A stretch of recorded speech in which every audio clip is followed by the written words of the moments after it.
सीताराम राधेश्याम सीताराम राधेश्याम सीताराम राधेश्याम सीताराम राधेश्याम।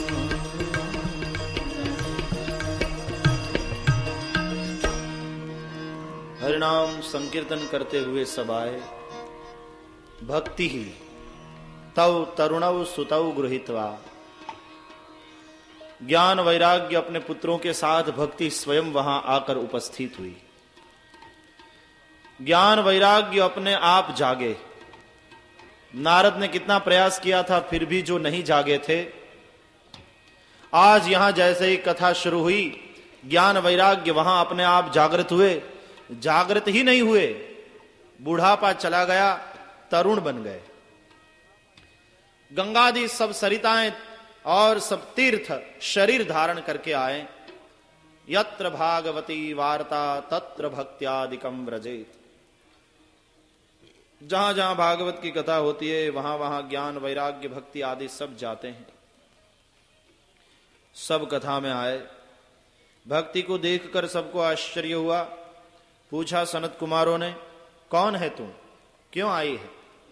भक्ति महारानी ने जवाब दिया, भवद्भिरद्यैव कृतास्मि पुष्टा कलि प्रणष्टापि कथा रसेन क्वाहं तु तिष्ठाम्यधुना ब्रुवन्तु ब्राह्मा इदं तां गिरमुचिरेते। मैं भक्ति हूं, कलि के द्वारा प्रणष्ट हुई थी, आपकी कथा रस से मैं पुष्ट हुई। अब मुझे बताइए मैं कहां रहूं? सनत कुमारों ने कहा, भक्त और भगवान को एक करने वाली प्रेम स्वरूपा भवरोग को मिटाने वाली है भक्ति देवी, तुम कथा में आई हो, तुम्हारा स्वागत है। तुम बैठना चाहती हो ना कथा में, तो हमारे जो वैष्णव बैठे हैं कथा श्रवण करने के लिए, उनके मन में तुम विराजो, उनके मन में बैठकर कथा सुनो। और भक्ति महारानी श्रोताओं के मन में विराजमान होती है और कथा सुनती। श्रीमद् भागवत का महात्म्य गाते हुए सनत कुमारों ने बताया, नारद, भागवत की महिमा एक तो आपके सामने स्पष्ट हो ही गई। देखो, आपके बहुत कोशिश करने पर भी जो ज्ञान वैराग्य जागृत नहीं हुए, वो अपने आप जागृत हो गए कथा के रस से। और जागृत ही नहीं हुए, युवान भी हो गए, तरुण हो गए, और भक्ति महारानी भी इतनी प्रसन्न हो गई। कलि के द्वारा प्रणष्ट हुई थी, आज भगवान की कथा के रस से पुष्ट हो गई। भगवान की यह मंगलमयी कथा कायिक वाचिक मानसिक कितना ही पाप क्यों न किया हो, लेकिन उसको भी पुनीत करती है। एक कथानक है, इतिहास है, यानी बनी हुई घटना, जिसके श्रवण मात्र से पाप की हानि होगी। तुम्हें सुनाता हूं। तुंगभद्रा नदी के किनारे पर एक उत्तम नगर था। उसमें एक ब्राह्मण रहता था, उसका नाम था आत्मदेव। प्रसिद्ध कथा है, आप सब जानते हैं। उसकी पत्नी थी, उसका नाम था धुंधुली। कोई बेटा नहीं था, इसलिए ब्राह्मण दुखी था। तुंगभद्रा का अर्थ श्रेष्ठ कल्याण भी होता है, यानी मुक्ति। पत्तनम का एक अर्थ नगर भी होता है, और पत्तनम का दूसरा अर्थ होता है पतनशील, ऐसा देह। तो देह रूपी नगर, यह कोई साधारण नगर की बात नहीं है। पत्तमम उत्तमम, उत्तमोत्तम जो नगर है, उत्तमोत्तम जो देह है, वो है मानव। उसमें आत्मदेव नाम का ब्राह्मण रहता था। बात समझ में आती है? इतिहास तो है ही है, घटी हुई घटना तो है ही है, लेकिन संतों ने उसका आध्यात्मिक अर्थ भी बतलाया है और धुंधुली को बुद्धि बताया है। तर्क वितर्क करने वाली है, कलह प्रिया है, बहुत बोलने वाली है, भगवान के भजन में उसको रुचि नहीं, लौकिक कार्यों में रत रहती है, कृपण है। तो धुंधुली के साथ आत्मदेव ब्राह्मण रहता था, संतान नहीं था, इसका दुख है। एक दिन आत्मदेव ब्राह्मण दुखी होकर वन में गया, आत्महत्या के विचार से। एक संत मिले, संत ने उसे रोका, भाई क्या कर रहे हो? कहा कि बस महाराज मुझे मरने दो, मैं आत्महत्या करने आया हूं। क्यों? कहा कोई संतान नहीं है। तुम्हारा नाम क्या? कहा कि आत्मदेव। संत ने हंसकर कहा तुम्हारा नाम है आत्मदेव और तुम करने आए हो आत्महत्या? देखो ब्राह्मण, मैंने तुम्हारे भविष्य को पढ़ लिया है। इस जन्म में क्या 7 जन्म तक तुम्हारे भाग्य में संतान नहीं। प्रजा को प्राप्त करने की इच्छा रूपी संज्ञान को छोड़ दो, विवेक से विचार करके देखो, संन्यास में ही सुख है। समझाया, लेकिन लातों के भूत बातों से तो नहीं मानते। ब्राह्मण ने कहा कि महाराज आप यदि गृहस्थी होते तो आपको पता चलता संतान नहीं होने का दुख क्या होता है। आप महात्मा हैं, आपको क्या पता।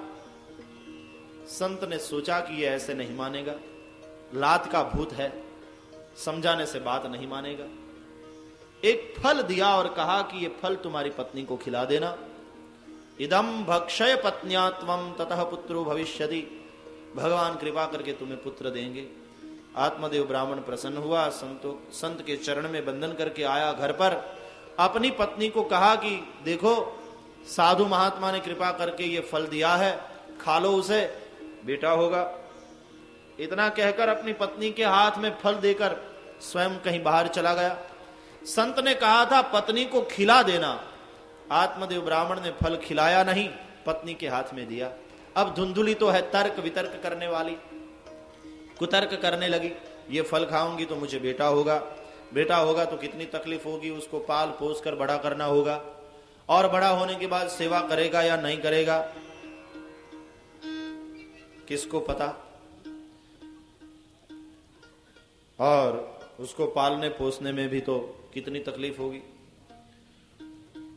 जहां चाहूं वहां जा न पाऊंगी, जो चाहूं खा न पाऊंगी, घर का काम तो मुझसे होगा नहीं, ननंद को बुलानी पड़ेगी, और वो कितना चोरी करके ले जाए किसको पता। मंदायाम मई सर्वस्वम ननांदा संहरेत तदा। मैं तो समझती हूं वंध्या ही सुखी है, तो ये झंझट में मैं नहीं पड़ना चाहती। तब उसकी बहन वहां आई। बहन ने पूछा क्या सोच रही हो? तब धुंधुली ने बताया कि तेरे बहनोई को किसी ने फल दिया है, कहते हैं साधु महात्मा ने दिया है, खाऊंगी तो बेटा होगा। बहन ने कहा फिर खा लो, तुम्हारे कोई बेटा नहीं है। धुंधुली ने कहा मैं वंध्या हूं, वही ठीक हूं, सुखी हूं, फल तो नहीं खाना चाहती, लेकिन तुम्हारे बहनों ही पूछेंगे, बेटा मांगेंगे तो कहां से ला कर दूंगी। बहन ने कहा अच्छा ऐसा करो, मेरे उदर में पुत्र है, हमारे पास खाने वाले बहुत है लेकिन खाने के लिए कुछ नहीं है, तुम्हारे पास खाने के लिए बहुत कुछ है, खाने वाले कोई नहीं। 2 प्रकार के लोग हैं समाज में, दोनों को चिंता है। समाज के एक वर्ग को चिंता है भूख लगे तब क्या करे, और दूसरे वर्ग को चिंता है क्या करे तब भूख लगे। एक वर्ग है जो शोषित है, रहने के लिए मकान नहीं, पहनने के लिए वस्त्र नहीं, खाने के लिए अन्न नहीं, उसको चिंता है भूख लगे तब क्या करे। भूख तो लगती है लेकिन खाने को कुछ नहीं। और समाज में एक वर्ग ऐसा भी है जिसको चिंता है क्या करे तब भूख लगे। बड़ी कोठी में रहते हैं, मोटर कार में घूमते हैं, बहुत कुछ खाने को है लेकिन भूख ही नहीं लगती। डॉक्टर साहब ऐसी गोली दीजिए भूख लगे। एक गोली लेते हैं तब भूख लगती है तो खाते हैं, खाने के बाद दूसरी गोली लेनी पड़ती है। ये किसकी? बोले पाचन की। दूसरी गोली लेते हैं तब पचता है। ये हमको तो नहीं जचता। गोली ले तब पचे, ये बात कैसे जचे?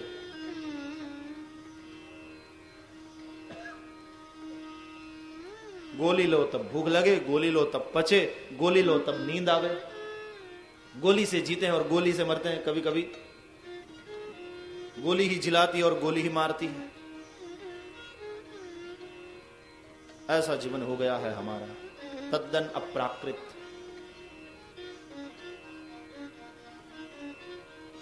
बहन ने कहा जब बेटा होगा तो मैं तुझे दे दूंगी, तू हमको धन दे देना। और सुनो, ये फल यदि परीक्षा करना चाहती हो तो गाय को खिला दो। गौशाला में गाय थी, उसको फल खिला दिया। गर्भवती स्त्री का भेष बनाया धुंधुली ने, और जब बहन को पुत्र प्रसव हुआ तो चुपचाप पुत्र पहुंचा दिया धुंधुली को। धुंधुली ने अपने बहन बहनोई को धन देकर प्रसन्न कर दिया, और फिर स्वयं आत्मदेव को बताया कि मैंने पुत्र को जन्म दिया है। आत्मदेव ब्राह्मण चला गया धुंधुली के द्वारा। भोला भाला ब्राह्मण, उसने समझ लिया कि हमारी पत्नी ने पुत्र को जन्म दिया है। वो जो फल गाय को खिला दिया था, गाय ने भी एक सुंदर पुत्र को जन्म दिया। संत प्रसाद कैसे निष्फल जाता। मनुष्याकृति वो था बालक, लेकिन उसके कान गाय के जैसे थे, तो गोकर्ण ऐसा उसका नाम हुआ। गोकर्ण का अर्थ गाय का कान वाला, ऐसा भी होता है। और गो का अर्थ होता है ज्ञान, कर्ण का अर्थ होता है कान। गोकर्ण का अर्थ संतों ने बताया कान से सुना हुआ ज्ञान। सुने हुए ज्ञान का नाम, श्रवण समृद्ध ज्ञान का नाम गोकर्ण है। सुन लेना एक बात है, समझना दूसरी बात है। जब तक समझोगे नहीं तब तक करोगे नहीं, करोगे नहीं तब तक तरोगे नहीं। समझना दूसरी बात। कथा सुनने के बाद यदि आप समझना चाहें तो कुछ शर्तें हैं। तुलसीदास जी ने ये शर्तें रखी। जय श्रद्धा संबल रहित नहीं संतन कर साथ, तिन कर मानस अगम अति जिनहिन प्रिय रघुनाथ। एक तो श्रद्धा का बल होना चाहिए आपके पास। श्रवण करो तो श्रद्धा से करो। केवल टाइम पास के लिए ही ना बैठे कथा में कि चलो घर में कुछ काम नहीं है, let us go and sit there just to kill the time. श्रवण श्रद्धायुक्त होकर करें। एक तो श्रद्धा का बल चाहिए, दूसरा संत का साथ चाहिए, सहयोग चाहिए, तीसरा नाथ में प्रेम चाहिए, परमात्मा में रति होनी चाहिए। तब सुनोगे तो समझोगे, बिना समझोगे, बिना समझे तो करोगे नहीं। तो श्रवण समृद्ध ज्ञान का नाम है गोकर्ण, सुना हुआ ज्ञान है गोकर्ण। दो दो पुत्र हुए, आत्मदेव ब्राह्मण प्रसन्न हुए, सब उसके भाग्य की भी प्रशंसा करने लगे। दोनों पुत्र बड़े हुए। गोकर्ण पंडित है, ज्ञानी है, धुंधुकारी महादुष्ट है। धुंधुली का पुत्र धुंधुकारी। यज्ञोपवीत संस्कार हुआ दोनों का। यज्ञोपवीत संस्कार के बाद गोकर्ण महाराज तो त्रिकाल संध्या वंदन आदि सब अपना नित्य नैमित्तिक कार्य करते हैं, लेकिन धुंधुकारी सदाचार से हीन था, दुराचारी बना, व्यसनी और व्यभिचारी हुआ। अपने पिता से पैसे मांगने लगा। पिता जब इनकार करे तो उसको मारने लगा। तब आत्मदेव ब्राह्मण ने सर पिटा अपना, रोने लगा, कहने लगा इससे तो बेटा न था वही अच्छा था। जब लात पड़ी तब बात बनी। जब बेटे ने ही लात मारी, अब वो संत ने जो बात तब सुनाई थी, बताई थी, आज समझ में आई। रोते हुए आत्मदेव ब्राह्मण के पास गोकर्ण आए। कहा कि पिताजी छोड़िए ये सब। देहे स्थिमां सरुधिरे विमतिं त्यजत्वं, जाया सुतादिषु सदा ममतां विमुञ्च, पश्यानिशं जगदिदं क्षणभङ्गनिष्ठं, वैराग्य राग रसिको भव भक्तिनिष्ठः। सुना हुआ ज्ञान आज समझ में आया। गोकर्ण महाराज ने अपने पिता को जो उपदेश दिया उसको गोकर्ण गीता कहते हैं। पिताजी शरीर हड्डी मांस चर्म का बना हुआ है, उसमें ममत्व बुद्धि को छोड़िए, पुत्र परिवार से ममता को छोड़िए, जगत को क्षणभंगुर समझिए, वैराग्य राग रसिक बनिए, भक्ति निष्ठ हो जाइए। धर्मं भजस्व सततम त्यज लोक धर्मान। लोक धर्म को छोड़िए, अब व्यवहार को छोड़िए और धर्माचरण कीजिए। सेवस्व साधु पुरुषान जहि काम तृष्णान। काम तृष्णा को छोड़कर साधु पुरुषों का संग करिए अन्यस्य दोष गुण चिंतनमाशु मुक्त्वा, दूसरों के गुण दोष को देखने की वृत्ति छोड़िए।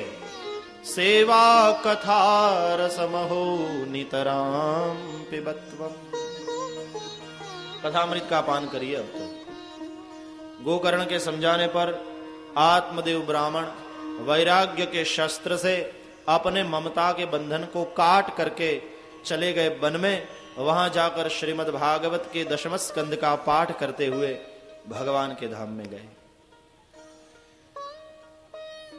मां धुंधुली भी मृत्यु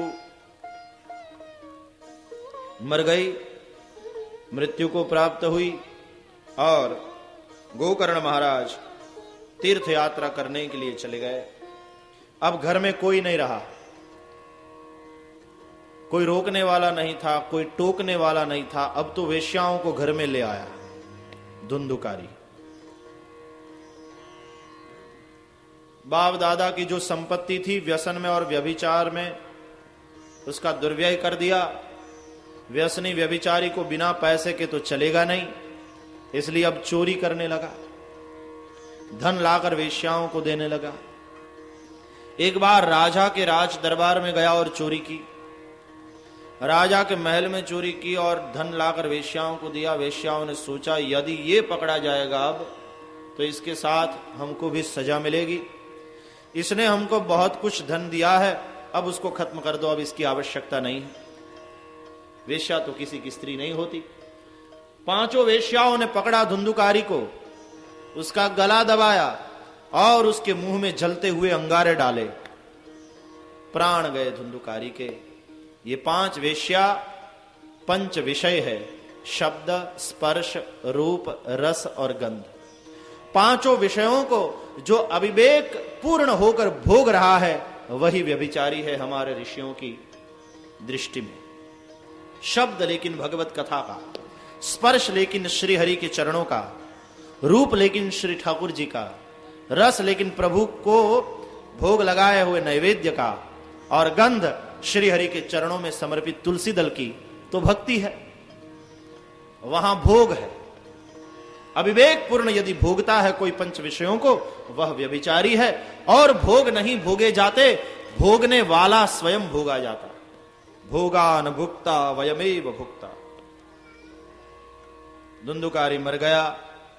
अंते यामति सागति, बड़ा पापी था इसलिए प्रेत बना। जो अति पापी होता है मृत्यु के पश्चात तुरंत शरीर धारण नहीं कर सकता, प्रेत बनकर भटकता रहता है। प्रेत योनि में बड़ा दुख है। हमारे शास्त्र प्रेत सृष्टि को मानते। अमेरिका में कैलिफोर्निया स्टेट में, कैलिफोर्निया की यूनिवर्सिटी में प्रेत पर वहां आविष्कार हो रहे हैं, संशोधन हो रहा है। वहां प्रेत सृष्टि पर अभ्यास हो रहा है यूनिवर्सिटी में। तो ये प्रेत सृष्टि बड़ी भयंकर है। अति वासना युक्त अति पापी मृत्यु के बाद तुरंत शरीर धारण नहीं कर सकता, वह प्रेत बनकर भटकता रहता। धुंधुकारी प्रेत बनकर भटकता था। गोकर्ण महाराज को अपने भाई की मृत्यु का समाचार मिला। गोकर्ण महाराज पितृगया में गए और उन्होंने वहां जाकर श्राद्ध किया। फिर भी धुंधुकारी की सद्गति नहीं हुई। आए गोकर्ण जब अपने घर, रात को घर में सोए हुए थे, उस वक्त प्रेत धुंधुकारी वहां आया। चित्र विचित्र रूप लेने लगा, भयंकर आवाज करने लगा। गोकर्ण महाराज जो कि ज्ञानी है, निर्भय है, समझ गए कोई प्रेतात्मा लगता है। मंत्र पढ़कर पानी छिड़का ऊपर, पूछा कौन है तुम? प्रेत ने रड़ते हुए रोते हुए कहा मैं तुम्हारा भाई हूं धुंधुकारी। कहा तुम्हारी ये दशा, तुम्हारा तो पितृगया में हमने श्राद्ध कर दिया। धुंधुकारी ने कहा गया श्राद्ध शते नापि न मे मुक्ति भविष्यति। 100 गया श्राद्ध से भी मेरी मुक्ति नहीं होगी। तो कहा मैंने बहुत पाप किया है और ब्राह्मण बनकर मैं इतना पापी बना, मेरी मुक्ति कैसे होगी? 100 गया श्राद्ध से भी मेरी मुक्ति संभव नहीं। अब तो आपके शरण में हूं, आप ही मुझे इस प्रेत सृष्टि से मुक्त कराइए। गोकर्ण महाराज ने कहा, तुम चिंता न करो, हम तुम्हारी मुक्ति के लिए प्रयास करेंगे। पीछे वाले सब श्राद्ध करेंगे और हम मुक्त हो जाएंगे, ऐसी आशा में रहना मत। हमें अपना श्राद्ध स्वयं ही करके जाना। श्राद्ध में भगवान को पिंडदान देना होता है। आटे का पिंड तो केवल प्रतीक है, हकीकत में पिंड है हमारा शरीर। पिंडदान का अर्थ है हम अपने आप को ही भगवान को समर्पित कर दें, वही पिंडदान। पिंडदान भगवान को जब देते हैं तब तुलसी पत्र रखते हैं, क्योंकि बिना तुलसी के भगवान स्वीकार नहीं करते। ये शरीर के पिंड को भी यदि समर्पित करना चाहो भगवान को और अपने हाथों अपना श्राद्ध करना चाहो तो तुलसी की माला गले में डाल लो। बिना तुलसी पत्र के तो भगवान स्वीकार नहीं करते, इसलिए शरीर पिंड को भी भगवान को समर्पित करते समय तुलसी की माला गले में डालनी पड़ती है। इसलिए तुलसी की माला है वैष्णव के गले में। लो प्रभु, ये मैं आपको समर्पित हुआ, आपका हुआ।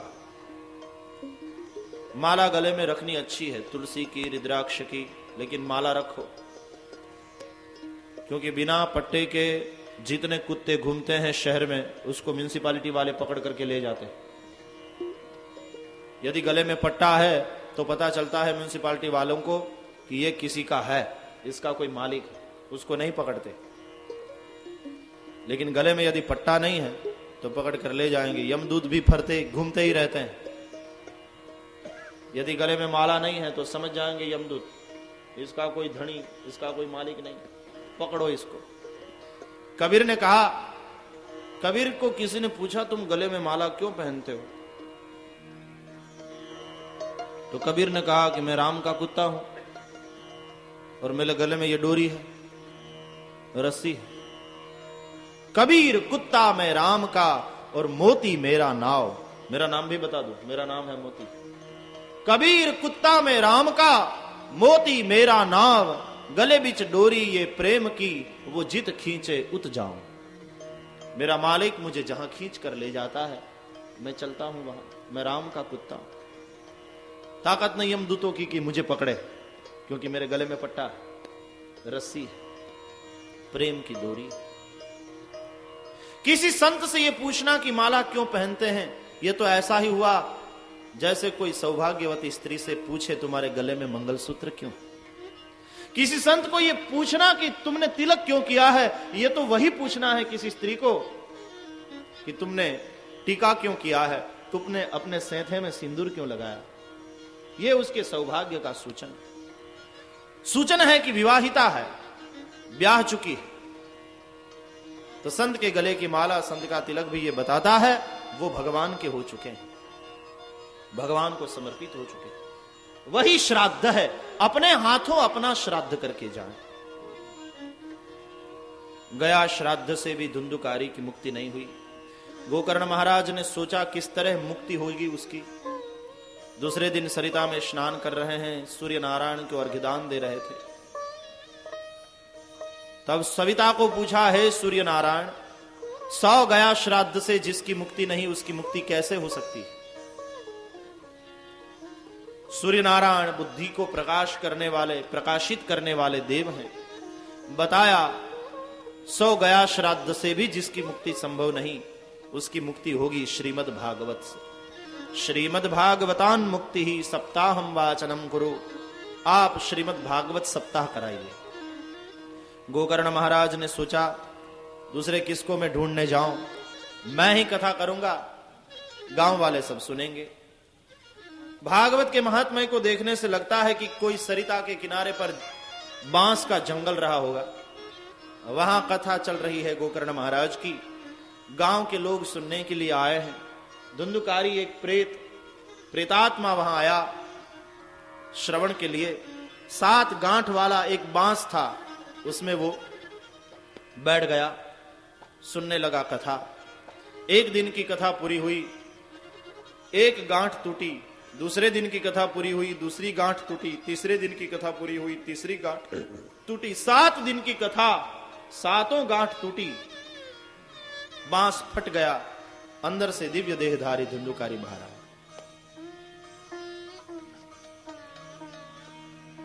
वासना के बांस में सब गांठ है, काम की, क्रोध की, लोभ की, मद की, मोह की, मत्सर की।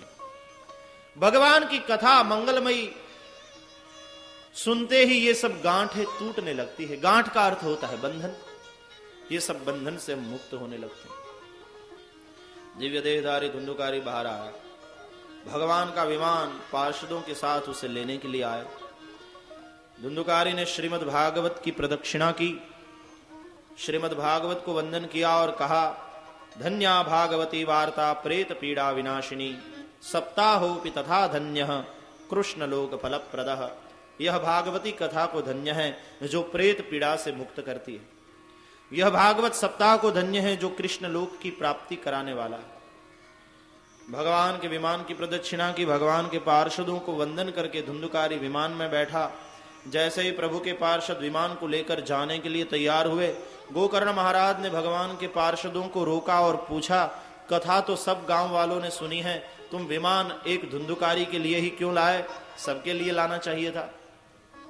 तब भगवान के पार्षदों ने बताया कि हमने कोई भेद नहीं किया है, लेकिन श्रवण भेद के कारण फल भेद हुआ है। धुंधुकारी ने मुमुक्षु बनकर कथा का श्रवण किया है, एक आसन पर बैठकर उसने कथा का श्रवण किया है और निराहार रहकर उसने कथा का श्रवण किया है। देखो, कथा तो एक ही होती है, लेकिन अपने अपने नियमों के अनुसार सबको फल अलग अलग मिलता है। कोई उपवास करके सुनते हैं, कई लोग एक समय भोजन करके कथा सुनते हैं, और कई लोग 2 समय भी भोजन करके कथा सुनते हैं। कई केवल टाइम पास करने के लिए आते हैं, कई श्रद्धापूर्वक आते हैं, कोई जप करते हुए भगवान की कथा सुनते हैं। तो अपने अपने नियमों के अनुसार सबको अलग अलग फल की प्राप्ति होती है। धुंधुकारी को लेकर विमान गया। फिर तो ऐसी कथा है कि पुनः एक बार गोकर्ण महाराज ने कथा की, अपने गांव वालों को सुनाई। सबने मुमुक्षु बनकर कथा का श्रवण किया, सब मुक्ति के अधिकारी बने। तो कितना भी कायिक वाचिक मानसिक पाप करने वाला क्यों न हो, श्रीमद् भागवत की इस मंगलमयी कथा के श्रवण से पाप मुक्त होता है, भगवान को प्राप्त करता है।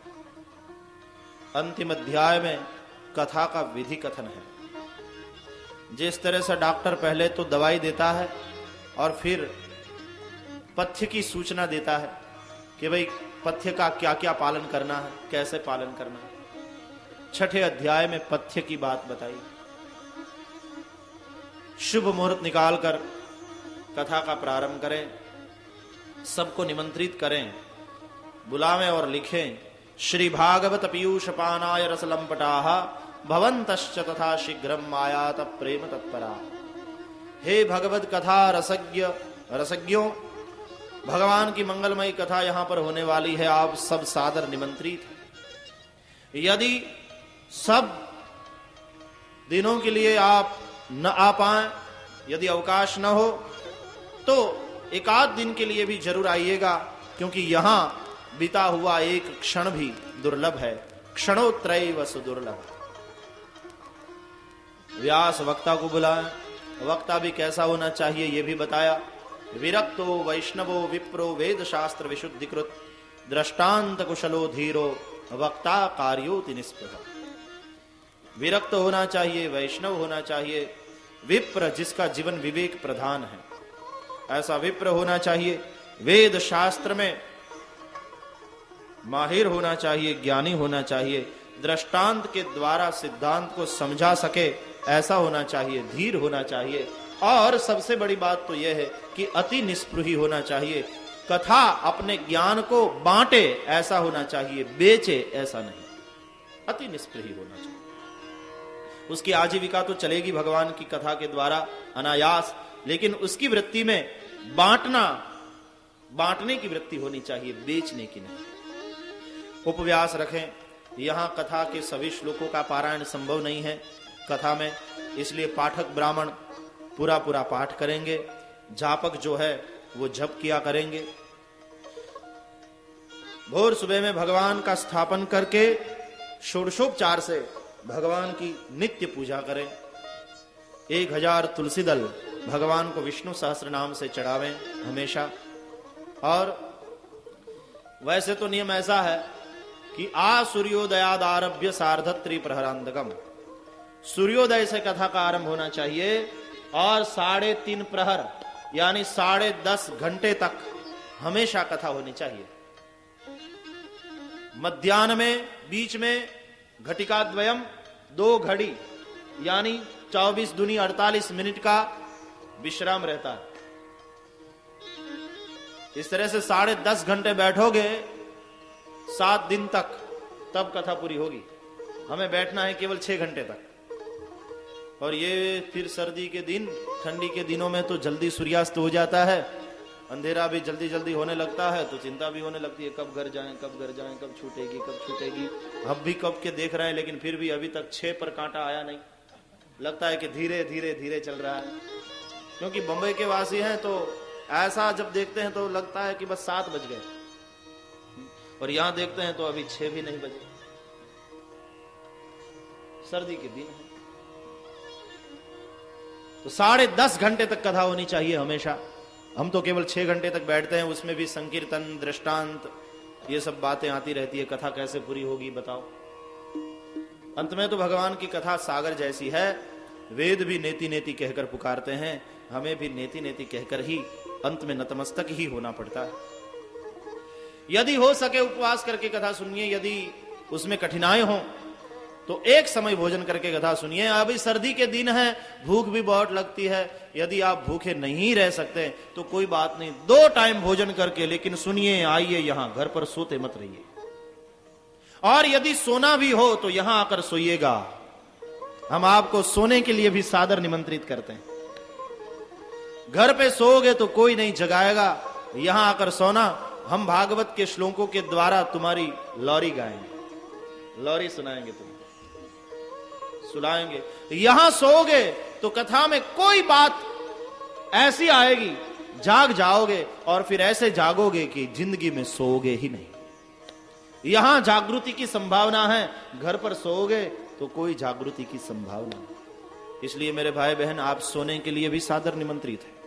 जरा जल्दी आ जाइएगा, अच्छा सा स्तंभ देखकर, आधार मिले ना। पंखे की तो जरूरत ही नहीं, सर्दी के दिन है, धीरे धीरे ठंडी ठंडी हवा चलती रहती है। हम लौरी सुनाते रहेंगे आप। और मैं आपको यह भी बता दूं कि यदि आपके बगल में बैठा हुआ कोई सो रहा हो तो उसको जगाइएगा मत। सोने देना, हम कहते हैं ना, सादर निमंत्रित करते हैं, कोई बात नहीं, सोने के लिए भी। लेकिन यहां 2 टाइम भोजन करके, लेकिन कोई बात नहीं, सुनिए प्रेम से। जीवन जीने की ये पाठशाला। क्रोध न करें, ब्रह्मचर्य का पालन, नख रोम का छेदन न करें। बहुत सारे नियम बताएं, जितने हो सके हैं हम उसका पालन करें। भूमि शयन, पत्रावली में भोजन, ऐसे बहुत सारे नियम बताएं। कथा के अंत में वहां शुकाचार्य आए।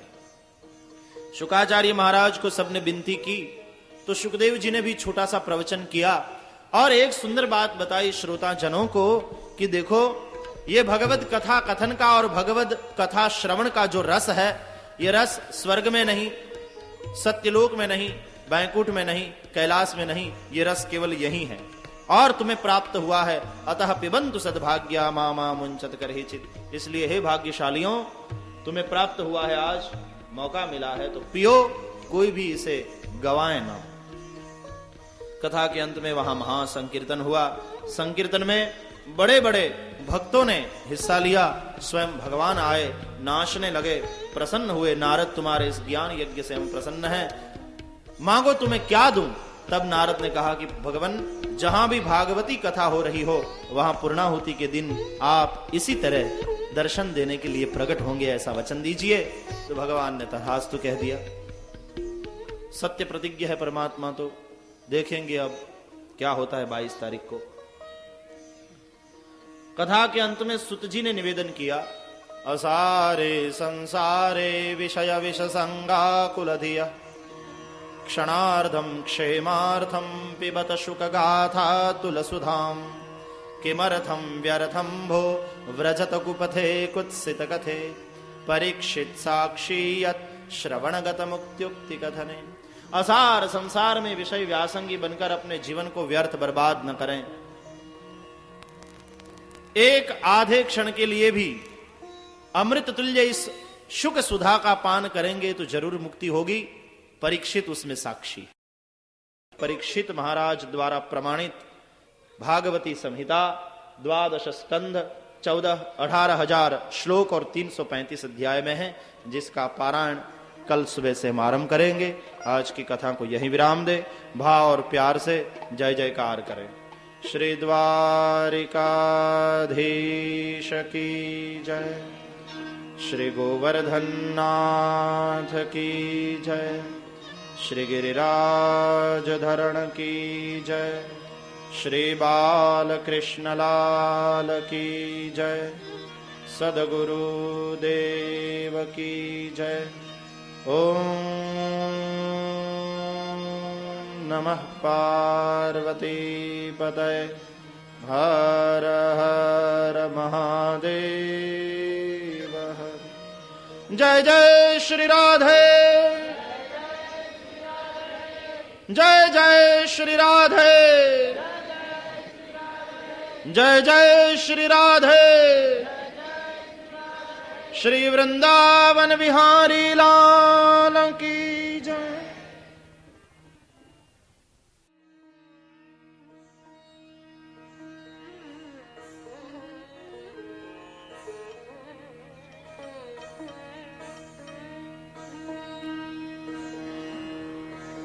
श्रीमद् भागवत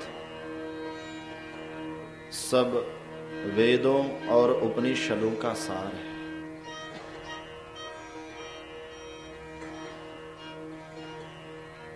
प्रथम स्कंध के आरंभ में भगवान वेदव्यास मंगलाचरण कर रहे हैं। ग्रंथ के आरंभ में, ग्रंथ के मध्य में और ग्रंथ के अंत में 3 बार मंगलाचरण करने का एक नियम है। श्रीमद् भागवत के आरंभ में भगवान वेदव्यास का मंगलाचरण है, मध्य में श्री शुकाचार्य का मंगलाचरण है और अंत में श्री सुत जी का मंगलाचरण है। उसी तरह जीवन में भी बाल्यावस्था में, युवावस्था में और वृद्धावस्था में मंगल आचरण आवश्यक है। ठीक उसी तरह दिन में भी 3 बार मंगलाचरण जरूरी है। सुबह जब उठे तब भगवान का भजन करें, सुबह में मंगलाचरण करें। मध्याह्न समय जब भोजन करने के लिए बैठें तो प्रभु को याद करें, मंगलाचरण करें। रात सोते वक्त श्री हरि को याद करके सोएं। इसलिए हमारे ऋषियों ने त्रिकाल संध्या वंदन करने की आज्ञा करी। 3 बार संध्या करनी चाहिए। दिवस में भी 3 बार मंगलाचरण जरूरी है। जिसका आचरण मंगल है, ऐसे प्रभु का स्मरण करना, उसी का नाम मंगलाचरण। कार्यारंभ में मंगलमय आचरण वाले परमात्मा का स्मरण हमारे कार्य को मंगल करेगा, ऐसी उसमें भावना। भगवान वेदव्यास जी ने आरंभ में मंगलाचरण करते हुए लिखा, जन्माद्यस्य यतोऽन्वयादितरतः चार्थेष्वभिघ्नस्वराट् तेने ब्रह्महृदाय आदिकवये मुह्यन्ति यत्सूरयः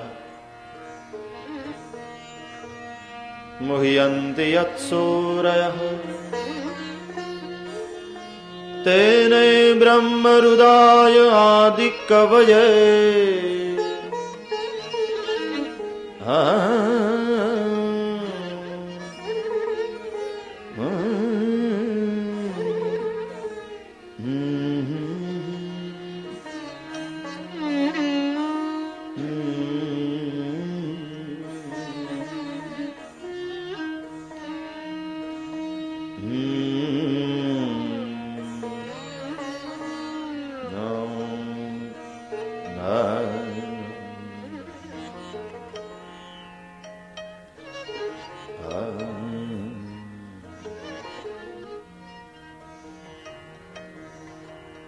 जन्माद्यस्य अतः,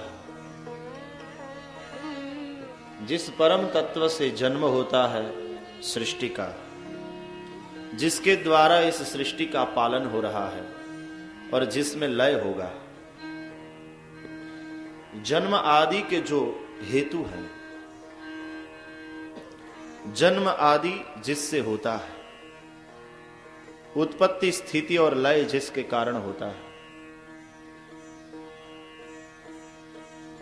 जिसकी माया रूपी सत्ता में ब्रह्मादि देव भी मोहित होते हैं, जिस प्रभु की माया के कारण उत्पत्ति स्थिति और लय त्रिसर्ग मिथ्या होते हुए भी सत्य प्रतीत होते हैं, उस सत्य स्वरूप परमात्मा का हम ध्यान करते हैं। सत्यम परम धीमहि जन्माद्यस्य अतः। श्रीमद् भागवत का आरंभ जकार से किया है। वैयाकरणों ने जकार को दग्धाक्षर माना है, दग्ध अक्षर है। इसलिए ग्रंथारंभ में शास्त्रकारों ने इस दग्धाक्षर को वर्ज्य माना।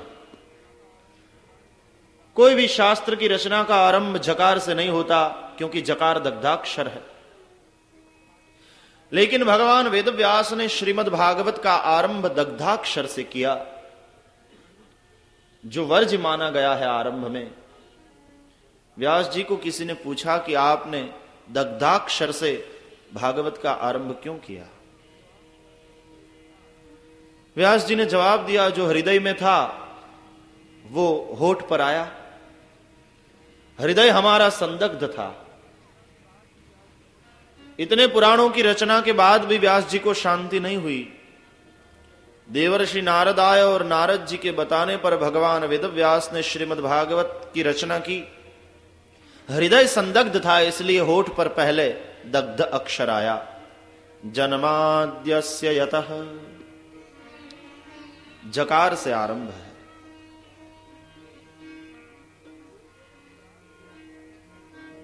गोपियों ने जब रास लीला में गोपी गीत गाया, तो गोपी गीत का भी पहला अक्षर दग्धाक्षर है, जकार है।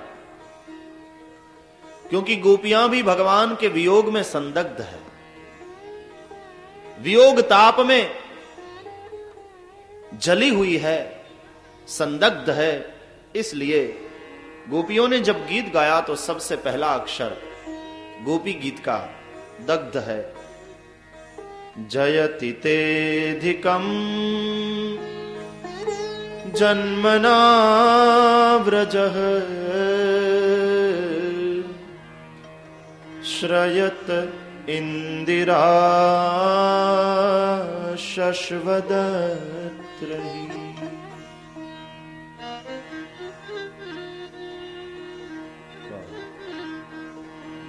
दयितदृश्यताम् दिक्षुतावका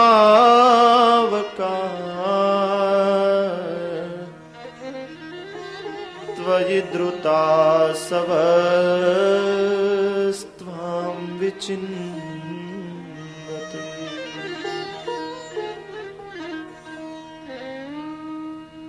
जयति तेधिकम् जन्मना व्रजः श्रयत इंदिरा शश्वदत्रहि।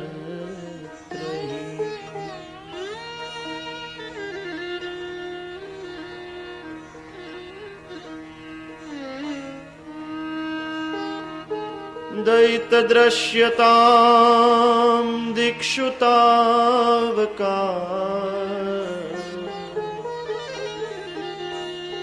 त्वयि द्रुता सवः त्वां विचिन्वते।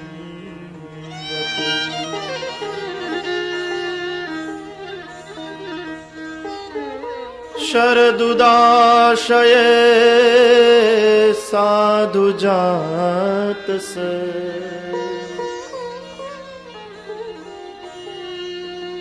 सरसिजोदर श्रीमुषा दृशा।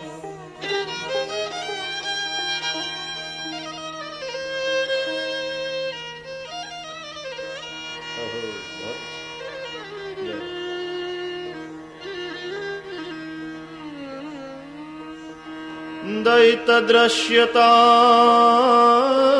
दिक्षुतावका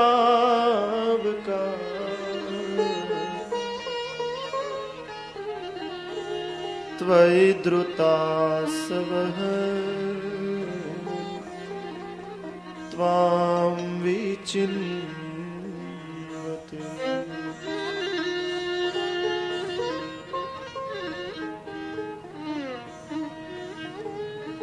जयति तेऽधिकं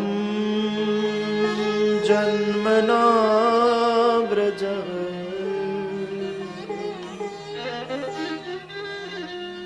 श्रयत इंदिरा शश्वदत्रिः।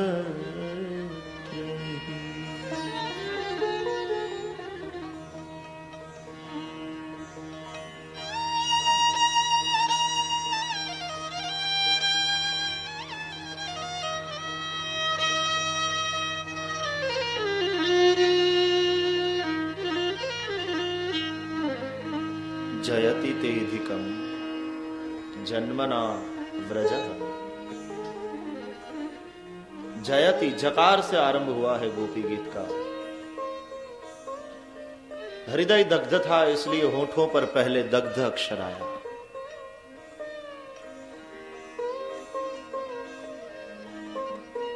भगवान वेदव्यास का हृदय भी दग्ध था, पहले दग्ध अक्षर आया भागवत के आरंभ में। और व्यास जी ने बताया कि हृदय संसार के पाप ताप और संताप से जो संतप्त है उसको शीतलता और शांति प्रदान करने के लिए यह ग्रंथ है। दग्ध से यात्रा का आरंभ होता है। संदग्ध हैं यदि आप पाप से ताप से संताप से, आइए यहां नहाइए इस भागवत भागीरथी में, शीतलता मिलेगी, परम शांति मिलेगी। दग्धाक्षर से श्रीमद् भागवत का आरंभ है और परम शब्द से भागवत का अंत है। परम नाम संकीर्तनम यस्य सर्व पाप प्रणाशनम प्रणामो दुख शमनः तम नमामि हरिम परम। अंतिम शब्द है परम। पाप को ताप को संताप को मिटाने वाली है कथा।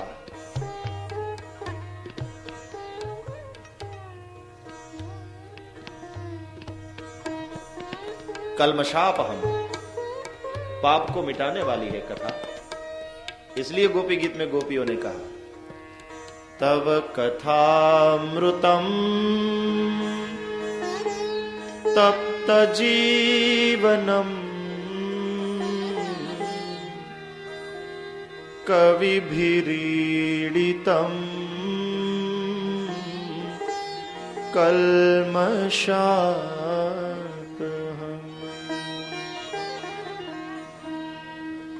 श्रवणमङ्गलम् श्रीमदाततम्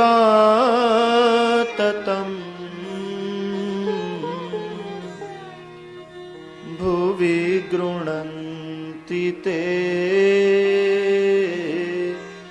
भूरिदा जनाः।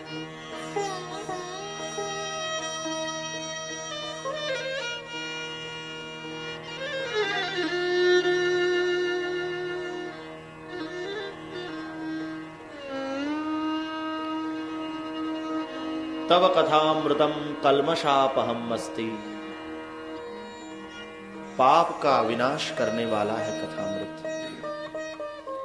यदि आप पाप के ताप से संतप्त हैं, आइए, यह प्याऊ है, बिन सांप्रदायिक प्याऊ है। भागवत, रामायण, भगवत गीता जैसे हमारे ग्रंथ बिन सांप्रदायिक प्याऊ की तरह है, उसमें कहीं भी संकीर्णता की बू नहीं आती।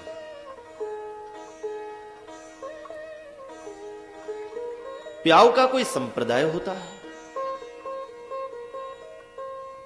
ऐसा कोई थोड़ी नियम है कि हिंदू आवे तो पानी पिलाया जाएगा, मुसलमान को नहीं पिलाया जाएगा, ईसाई को नहीं पिलाया जाएगा। प्याऊ तो हर लोगों के लिए होती है। जो भी प्यासे हैं आए, सबको पिलाया जाएगा पानी, बिन सांप्रदायिक प्याऊ। पियो कथामृत को,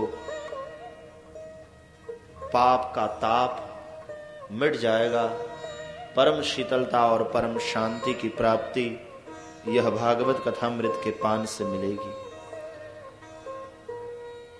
तव कथामृतम तप्त जीवनम। तप्त है यदि आपका जीवन संतप्त है। कविभिरीडितम कल्मषापहम्।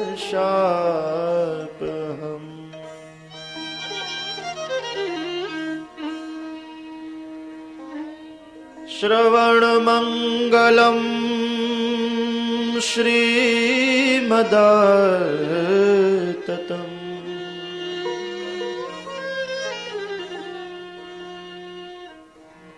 भुवि गृह्णन्ति ते भूरिदा जना।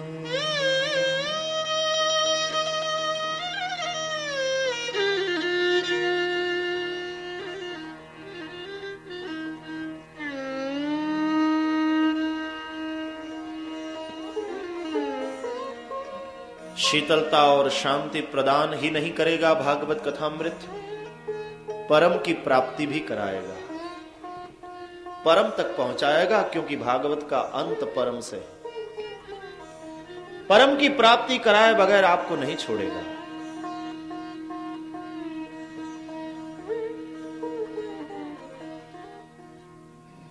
जन्माद्यस्य यतः, जकार से आरंभ किया।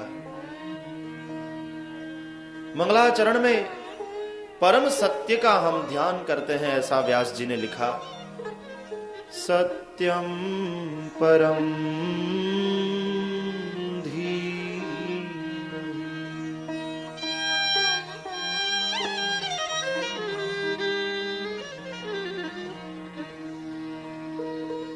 परम सत्य का हम ध्यान करते हैं। कृष्णम परम धीमहि नहीं लिखा, रामम परम धीमहि भी नहीं लिखा, शिवम परम धीमहि भी नहीं लिखा, शक्तिम पराम धीमहि भी नहीं लिखा। सत्यम परम धीमहि। परम सत्य का हम ध्यान करते हैं, ऐसा लिखा। कृष्णम परम धीमहि यदि लिखते तो कृष्ण भक्तों को लगता कि केवल हमारे लिए यह ग्रंथ है।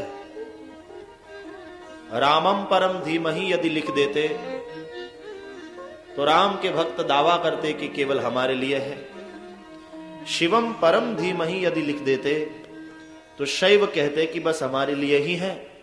और शक्तिम पराम धीमहि से यदि आरंभ करते तो शाक्त मान लेते कि बस ये हमारा ही है। लेकिन रामम परम धीमहि नहीं, कृष्णम परम धीमहि नहीं, शिवम परम धीमहि भी नहीं, शक्तिम पराम धीमहि भी नहीं, सत्यम परम धीमहि। सत्यम परम।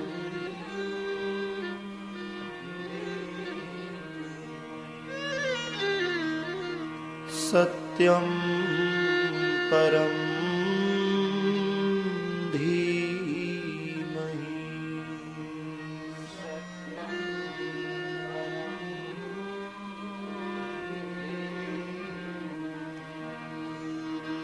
सत्यम परम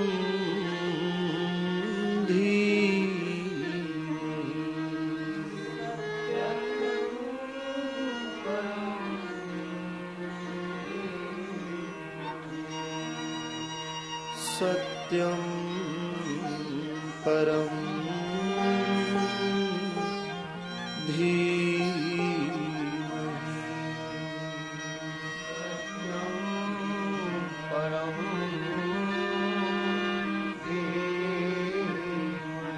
सब गाइए ना।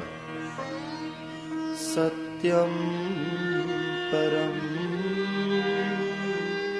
धीमहि।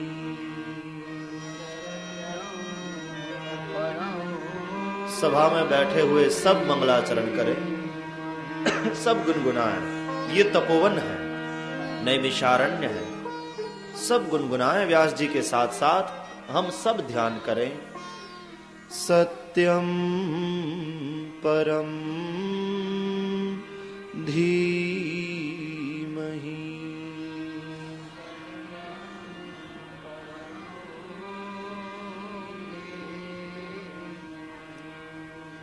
सत्यम परम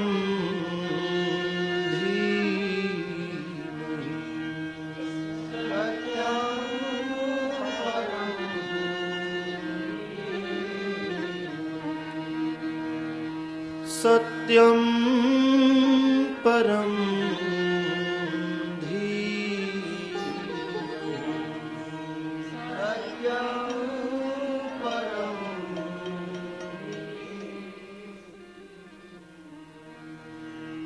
सत्यम परम धीमहि।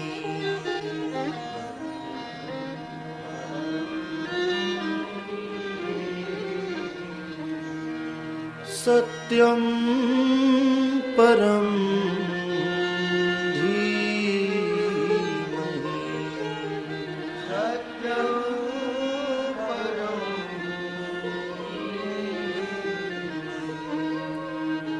सत्यम परम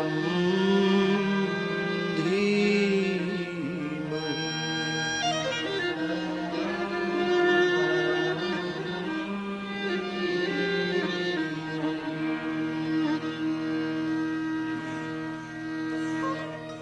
परम सत्य का हम सब ध्यान करते हैं।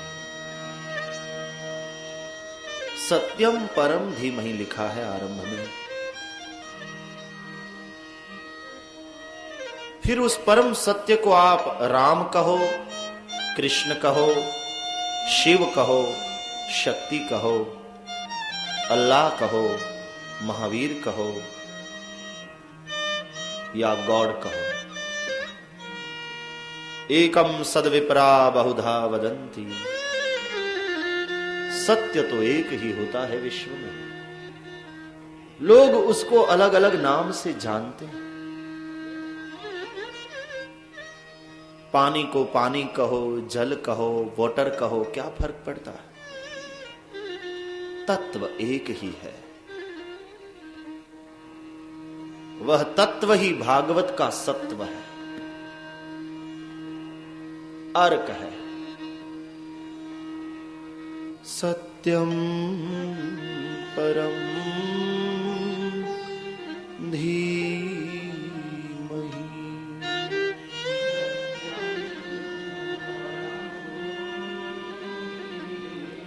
सब परम सत्य का ध्यान करते हुए गाइए।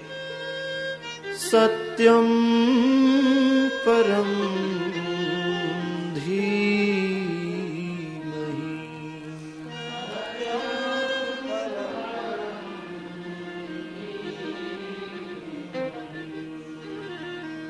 सत्यम परम धीमहि।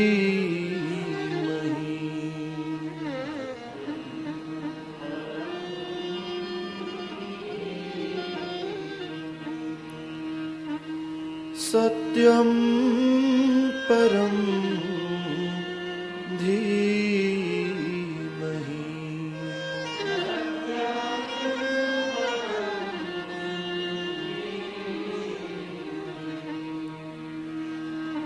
सत्यम परम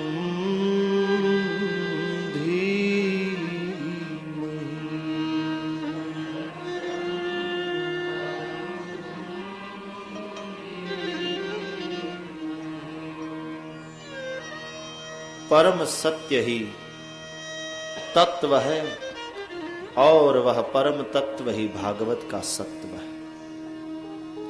परम की प्राप्ति कराने वाला यह दिव्य शास्त्र है।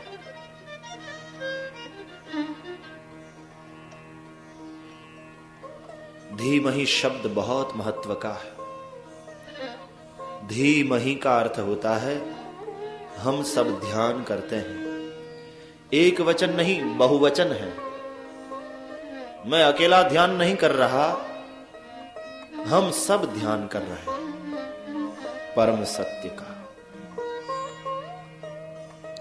किसी भी संप्रदाय में आबद्ध नहीं किया व्यास जी ने इस ग्रंथ को। सत्यम परम धीमहि लिख दिया। भागवत के आरंभ में भी सत्यम परम धीमहि आया है, भागवत के अंत में भी सत्यम परम धीमहि आया है। कस्मयेन विभासितो यमतुलो ज्ञान प्रदीपः पुरा तद्रूपेण च नारदाय मुने कृष्णाय तद्रूपिणा योगीन्द्राय तदात्मनाथ भगवद्राताय कारुण्यतः तच्छुद्धं विमलं विशोकममृतं सत्यम परम धीमहि। आरंभ में और अंत में दोनों में सत्यम परम धीमहि है। उपक्रम भी सत्यम परम धीमहि से और उपसंहार भी सत्यम परम धीमहि से। बस वही विषय है, भागवत का प्रतिपाद्य विषय है परम सत्य का परिचय और उसकी प्राप्ति या अनुभूति का उपाय श्रीमद् भागवत ने बताया। वेदों का सार है गायत्री और गायत्री मंत्र का विस्तार है श्रीमद् भागवत। गायत्री मंत्र में भी धीमहि शब्द आता है। धीमहि शब्द बहुत महत्व का है। जहां मंत्रों में धीमहि शब्द आया वह मंत्र गायत्री कहलाया। ओम भूर्भुवः स्वः तत्सवितुर्वरेण्यं भर्गो देवस्य धीमहि धियो यो नः प्रचोदयात्। धीमहि शब्द है। गायंतम त्रायते इति गायत्री, गाने वाले की जो रक्षा करती है उसका नाम है गायत्री।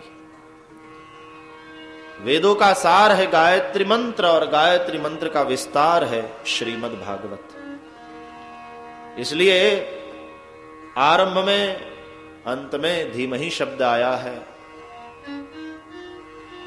सत्यम परम धीमहि, परम सत्य का हम ध्यान करते हैं। वंदन करते हैं ऐसा नहीं लिखा, प्रणाम करते हैं ऐसा नहीं लिखा, नमस्कार करते हैं ऐसा नहीं लिखा।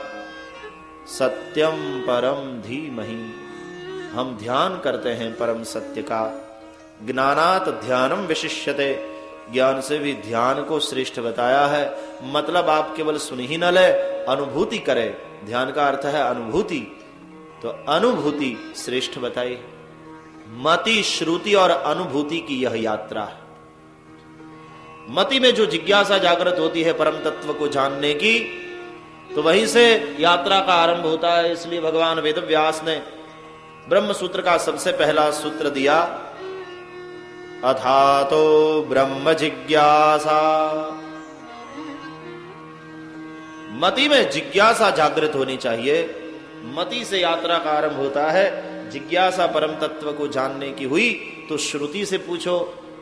श्रुति जिनके पास है, वेद जिसके पास है, ऐसे संतों को पूछो और संतों के दिए हुए ज्ञान को फिर अपरोक्षानुभूति करो उसकी, तो फिर अनुभूति तक पहुंचोगे। मति, श्रुति और अनुभूति की यह यात्रा है। दूसरे श्लोक में व्यास जी ने कहा, वेद्यम भागवतम शास्त्रम कस्मात् तापत्रयोन्मूलत्वात्। भागवत शास्त्र जानना ही चाहिए। क्यों? त्रिविध ताप का उन्मूलन करने वाला है। आदि दैविक, आदि भौतिक और आध्यात्मिक तीनों प्रकार के दुख दूर हो जाते हैं। सुनते सुनते भाव से तुम्हारा हृदय भर जाए तब तक सुनते रहिए। शुश्रूष विस्तत क्षणात्। भाव के अभाव में अशांति होती है, ये सूत्र है। सुख शायद आपके पास होगा, लेकिन शांति की प्राप्ति यदि करना चाहते हो तो एक बात याद रख लो कि भाव के अभाव में कभी शांति हो नहीं सकती। भाव के अभाव में अशांति ही हो सकती है। और जो अशांत है वह सुखी भी नहीं। गीताकार की व्याख्या में, गीताकार की दृष्टि में अशांतस्य कुतः सुखम, जो अशांत है वह सुखी कहां से। जब तक भाव नहीं है तब तक शांति नहीं है। न चाभावयतः शांति ही, भाव नहीं तब तक शांति नहीं। अब भाव कैसे जागृत होगा? भाव भी तो बिकाऊ नहीं है, बाजार से नहीं खरीद सकते हम। गीता की दृष्टि में जो भगवान से युक्त होता है, योगी बनता है, बस उसी के जीवन में भाव होता है। नास्ति बुद्धि अयुक्तस्य न च अयुक्तस्य भावना न चाभावयतः शान्तिः अशान्तस्य कुतः सुखम्। नास्ति बुद्धि अयुक्तस्य न च अयुक्तस्य भावना। जो भगवान से युक्त नहीं हुआ उसके जीवन में भाव नहीं हो सकता। और गीताकार की दृष्टि में वह बुद्धिमान भी नहीं। गीताकार बुद्धिमान उसी को कहते हैं जो भगवान से युक्त हुआ। भगवान ने बुद्धि हमको प्रदान की है। क्यों? बुद्धि प्रभु की दी हुई है। याद रखें, कोई श्रीमंत यदि बहुत हम पर प्रसन्न हो जाए, मोटर कार दे सकता है, अच्छा बंगला बनवा दे सकता है, 1,00,000 2,00,000 रुपए दे सकता है, लेकिन बुद्धि परमात्मा के सिवा और कोई नहीं दे सकता। भगवान ने बताया, ददामि बुद्धि योगम तम ये न मामुपयान्ति ते। और ये बुद्धि इसलिए दी है कि हम भगवान को जाने। बुद्धिवाद आजकल बहुत बड़ा है, IQ ऊंचा जा रहा है, लेकिन बुद्धि का सदुपयोग है परम तत्व को जाने और भगवान से युक्त हो जाए। प्रेम के बगैर नाता नहीं होता, बिना लगन के लगन नहीं होता, विवाह नहीं होता, युक्त नहीं हो सकते हम। लगन लगनी चाहिए। मीरा को लगन लगी थी, ऐसे लागी लगन मीरा हो गई मगन, ऐसे लागी लगन, ऐसे लागी लगन मीरा हो गई मगन, ऐसे लागी लगन मीरा हो गई मगन। वो तो गली गली हरि गुण गाने लगी, ऐसी लागी लगन मीरा हो गई मगन। वो तो गली गली हरि गुण गाने लगी, ऐसी लागी लगन मीरा हो गई मगन, ऐसी लागी लगन।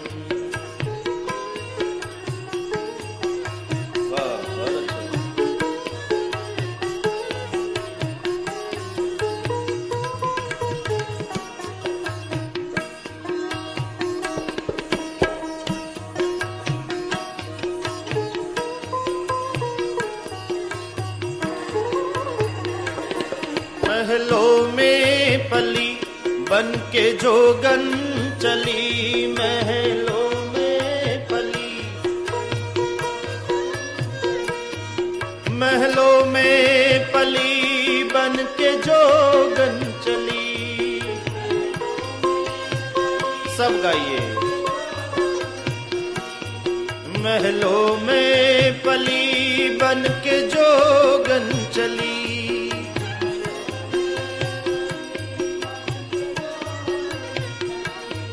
बन के जोगन चली, बन के जोगन चली। महलों में कली बन के जोगन चली,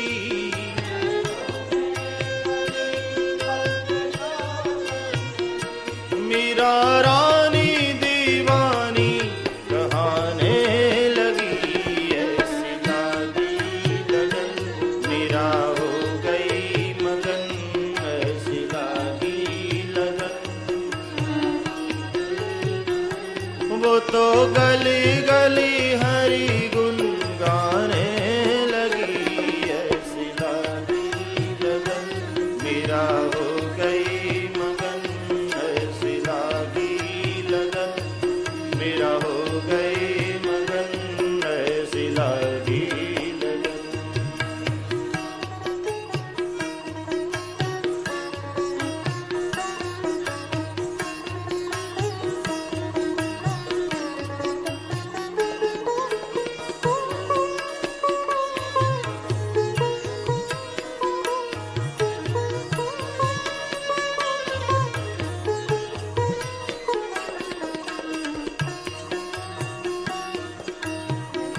बिना लगन लगे तो युक्त नहीं होंगे हम। भगवान से यदि युक्त होना है तो लगन लगनी चाहिए, और लगन तो तब लगेगी जब प्रीति होगी। प्रीति तब होगी जब विश्वास होगा, और विश्वास तब होगा जब ज्ञान होगा। बिना जाने विश्वास नहीं होता। जाने बिनु न होई प्रतीति, और बिनु प्रतीति होई नहीं प्रीति। जाने बिनु न होई प्रतीति, प्रतीति माने विश्वास। बिना जाने विश्वास नहीं होगा, और बिना विश्वास प्रेम नहीं होगा। बिना प्रेम आप युक्त नहीं हो पाओगे, और जब तक आप युक्त नहीं हैं तब तक भाव नहीं होगा। जब तक भाव नहीं है तब तक सुख कहां से, शांति कैसे? जब तक शांति नहीं तब तक सुख कहां से? बुद्धिमान वही है जो भगवान से युक्त हुआ। नास्ति बुद्धि ही अयुक्तस्य, जो अयुक्त है उसमें बुद्धि नहीं। न च अयुक्तस्य भावना, अयुक्त न तो बुद्धिमान है, न तो अयुक्त के जीवन में भाव है। भाव के अभाव में अशांति ही होती है। भगवान से युक्त होने के लिए ये सब साधन है। कथा श्रवण करें, पूजा करें, जप करें, तीर्थ यात्रा करें, यज्ञ यागादि करें, ये सब साधन है।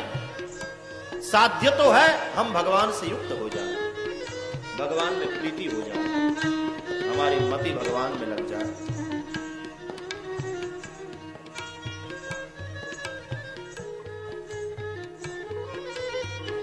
वेद्यम वास्तवमत्र वस्तु शिवदम तापत्रयोन्मूलम्। सही तत्व है, परम सत्य है, उसका यहां निरूपण किया है। उसको जानना चाहिए, क्योंकि वह तत्व जो है शिवदम है, कल्याण को देने वाला है, त्रिविध ताप का उन्मूलन करने वाला है। भागवत शास्त्र क्या है? तीसरे श्लोक में बताया, प्रथम अध्याय के, निगम कल्पतरोः गलितम फलम, वेद रूपी कल्प वृक्ष का यह परिपक्व फल है। कच्चा नहीं, गलितम फलम, परिपक्व। जिस तरह से फल वृक्ष का सार माना जाता है, उसी तरह श्रीमद् भागवत वेदों का सार है। वेद उपनिषद का सार है। वेदोपनिषदाम सारात जाता भागवती कथा। शुक मुखादमृत द्रव संयुतम, शुक तोता, उसकी चांच लगी है तो अमृता समान मीठा हो गया है, अमृता द्रव संयुतम हो गया। शुक का अर्थ तोता भी होता है, और शुक का दूसरा अर्थ शुकदेव भी होता है। भागवत शास्त्र वेद और उपनिषद के सार रूप है, परिपक्व फल है वेदों का। और फिर शुकदेव जैसे अधिकारी वक्ता के मुंह से जब कहा गया तो उसकी मिठास और बढ़ गई। ऐसे इस भागवत रूपी फल को पिबत भागवतम, पियो। किसी ने व्यास जी से पूछ दिया, महाराज यहां ग्रामेटिकल मिस्टेक है, फल को तो खाना चाहिए, फल पिया नहीं जाता, आपने क्यों लिखा पिबत, पियो, केला पियो? ऐसा हम कहते हैं? सेव पियो, चीकू पियो, नहीं, खाओ। फल को तो खाया जाता है। आपने लिखा है पिबत। भागवत को यदि फल बता रहे हैं आप, तो फिर पिबत नहीं लिखना चाहिए, खाने के लिए कहना चाहिए था। फल को कैसे पिया जाए? व्यास जी ने जवाब दिया, रसमालयम फलम।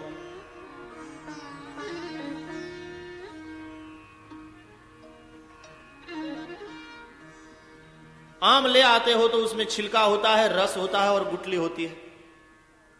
छिलका और गुठली हम फेंक देते हैं और रस हम लेते हैं। व्यास जी का कहना है, यह भागवत शास्त्र ऐसा फल है, इसमें न छिलका है न गुठली है, केवल रस से ही परिपूर्ण है, रस से भरा है। रसमालयम फलम। जहां विद्या मिलती है उसको कहते हैं विद्यालय, जहां भोजन मिलता है उसको कहते हैं भोजनालय, उसी तरह जहां रस ही रस मिलता है उसको कहते हैं रसालय। भागवत है रसालय। रसमालयम फलम। और रस को तो पीना ही चाहिए, इसलिए लिखा है पिबत भागवतम। पियो इस फल को। न छिलका है न गुठली है, मतलब कुछ त्याज्य नहीं है, सब ग्राह्य है। छिलका और गुठली हो तो आप फेंक सकते हैं, यहां फेंकने लायक कोई चीज है ही नहीं। छिलका और गुठली है ही नहीं। रसमालयम फलम है, पूरा रस से भरा है, सब ग्राह्य है, कुछ त्याज्य नहीं। रस को तो पीना ही चाहिए। पिबत भागवतम रसमालयम मुहुरहो रसिका भुवि भाव का। प्रेम पूर्ण होकर, भाव पूर्ण होकर सुनो। प्रेम कैसे होगा? देखो, बिना प्रीति के मनुष्य अच्छा नहीं लगता। बिना शक्कर का शीरा कभी अच्छा लगता है?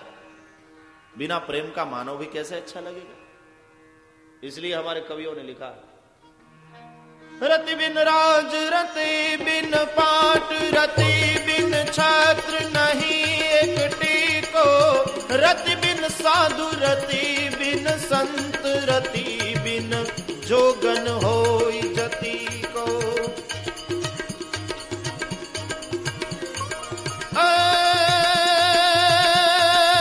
रति बिन मात रति बिन तात, रति बिन मानस लागत फीको, गंग कहे सुन शाह अकबर, नर है रति बिन एक रति को भाई, नर है रति बिन एक रति को। रति बिन राज रति बिन पाट, रति बिन छत्र नहीं एकटी को, रति बिन साधु रति बिन संत, रति बिन जोगन होई जति को, रति बिन मान रति बिन तात, रति बिन मानस लागत रति को, गंग कहे सुन शाह अकबर, नर है रति बिन एक रति को, नर है रति बिन एक रति को, नर है रति बिन एक रति को, नर है रति बिन एक रति को। बिना रति, बिना प्रेम मनुष्य की कोई कीमत ही नहीं।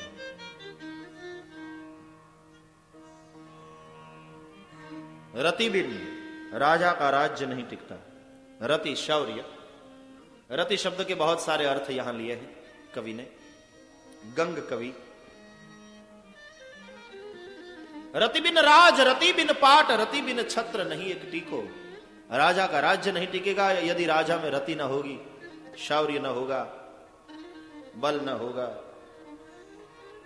रति बिन साधु रति बिन संत, रति बिन जोगन होई जति को। रति माने भक्ति। बिना भक्ति का साधु संत क्या काम का? केवल कपड़े रंगने से कोई थोड़ी साधु बन जाता है। सरलता होनी चाहिए, भगवत प्रेम से परिपूर्ण होना चाहिए जीवन, दूसरों के कार्य को साधने की इच्छा होनी चाहिए। रति बिन मात रति बिन तात, रति बिन मानस लागत फीको। कवि गंग कहे सुन शाह अकबर, नर है रति बिन एक रति को। रति बिन राज रति बिन पाट, रति बिन छत्र नहीं एकटी को। रति बिन साधु रति बिन संत, रति बिन जोगन हो जति को। रति बिन मात रति बिन तात रति बिन मानस लागत फीको। रति यानी वात्सल्य न हो माता पिता के हृदय में संतान के लिए तो मां बाप किस काम के। रति बिन मानस लागत फीको, समझ लो शक्कर बिना शिरा बनाया गया है। बिना रति का मनुष्य ऐसा लगता है। कवि गंग का है सुन शाह अकबर, नर है रति बिन एक रति को। बिना रति का, बिना प्रेम का मनुष्य एक रति का है। रति का अर्थ कौड़ी भी होता है। कौड़ी समान है, उसकी कोई कीमत नहीं। मुह रहो भुवि भाव का, भाव पूर्ण हृदय से, प्रेम पूर्ण हृदय से भगवत कथा का पान करिए। नैमिषे निमिष क्षेत्रे ऋषयः शौनकादयः सत्रम स्वर्गाय लोकाय सहस्र सममासत। कथा के आरंभ में भगवान वेदव्यास हमें ले चलते हैं नैमिषारण्य में। हम देख चुके नैमिषारण्य केवल भारतवर्ष की एक भूमि का ही नाम नहीं है, वरन कथा में बैठे हुए श्रोता और वक्ता की भूमिका का नाम है। नैमिषारण्य की भूमिका जब तक हम प्राप्त न करें, उस पर न पहुंचे, तब तक कथा का आरंभ नहीं हो सकता। हमारा मनश्चक्र शांत हो जाएगा, तब नैमिषारण्य में हम प्रवेश करेंगे। भगवान की कथा में मन को केंद्रित करिए, मनश्चक्र को शांत कर दीजिए। यदि तन कथा में बैठा है और मन कथा में नहीं बैठा, तो श्रवण सार्थक न हो पाएगा। आपने सुनी होगी प्रसिद्ध कथा, मथुरा में एक चौबे जी ने भांग लगाई, नशा किया और नौका में बैठे विश्राम घाट से तगड़े रहे अट्टे कट्टे चौबे जी। जाना था उनको गोकुल। नौका चलाने लगे, रात का समय है। सारी रात नौका चलाई, सुबह हुई तो फिर वहीं थे विश्राम घाट पर ही। सोचा चौबे जी ने कोई भूल तो नहीं हो रही। घाट पर खड़े एक आदमी से पूछा, भैया जय श्री कृष्ण। कहा महाराज जय श्री कृष्ण। ये कौन नगरी है? कहा मथुरा नगरी। चौबे जी ने कहा हद हो गई, मथुरा से तो कल रात को निकला हूं, सारी रात नौका चलाई, अभी भी मथुरा में हूं, गोकुल नहीं पहुंचा। घाट पर खड़े उस व्यक्ति ने कहा, चौबे जी सारी रात क्या सारी जिंदगी नौका चलाओगे तो भी गोकुल नहीं पहुंचोगे। क्यों? क्यों भैया? कहा जिस रस्सी से नौका घाट के साथ बंधी हुई है, उस रस्सी को ही आपने नहीं छोड़ा। मेरे भाई बहन, हम भी यही कहना चाहते हैं कि आप सुबह शाम यहां आवे, 3-3 घंटे तक हम नौका चलाएंगे, लेकिन पहले रस्सी को छोड़ देना। मन की रस्सी जिस घाट के साथ बंधी हुई है आपकी, हाँ, घर के घाट के साथ, दुकान के घाट के साथ, जहां भी मन की रस्सी बंधी हुई हो, पहले उसको छोड़ना। बाद में 3-3 घंटे तक हम नौका चलाएंगे तो गोकुल नगरी पहुंचेंगे, भगवान कृष्ण के पास। और नहीं तो दूर नगरी, बड़ी दूर नगरी, दूर नगरी, ओह दूर नगरी, बड़ी दूर नगरी, दूर नगरी। सब गाइए। कैसे आऊं मैं कनाई, कैसे आऊं मैं कनाई, तोरी गोकुल नगरी, बड़ी दूर नगरी। कैसे आऊं मैं कनाई, गोकुल नगरी, ओ बड़ी दूर नगरी, दूर नगरी, बड़ी दूर नगरी।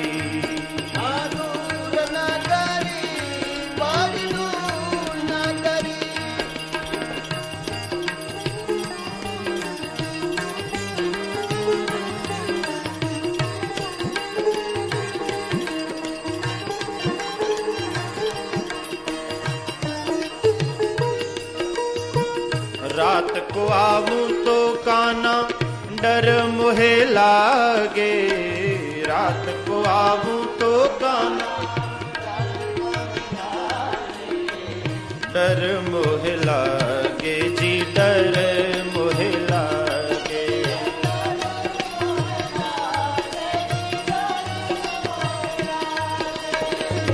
रात को आऊं तो काना डर मुहे लागे, रात को आऊं तो काना दिन को आऊं तो दिन को आऊं तो देखे सारी नगरी बड़ी दूर नगरी। दिन को आऊं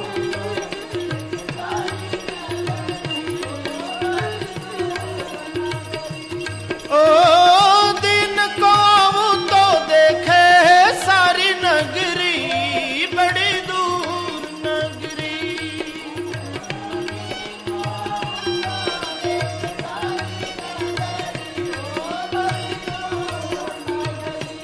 कैसे आऊं मैं कनाई, कैसे आऊं मैं कनाई तोरी गोकुल नगरी बड़ी दूर नगरी।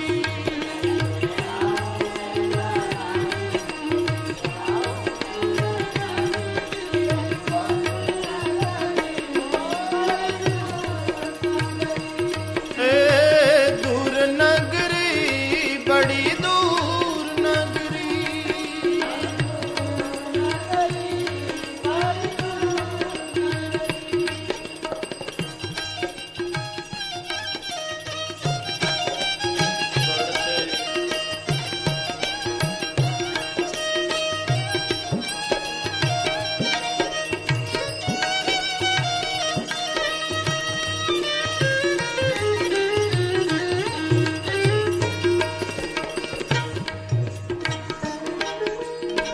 सखी संग आऊं काना शर्म मुहे लागे,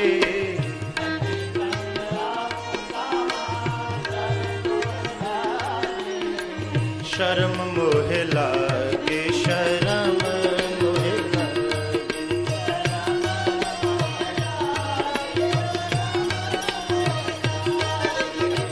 शर्म मुहे लागे, शर्म मुहे लागे।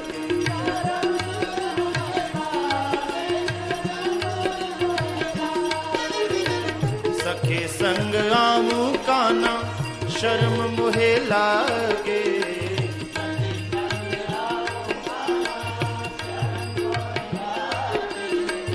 अकेली आऊं तो अकेली आऊं तो भूल जाऊं डगरी बड़ी।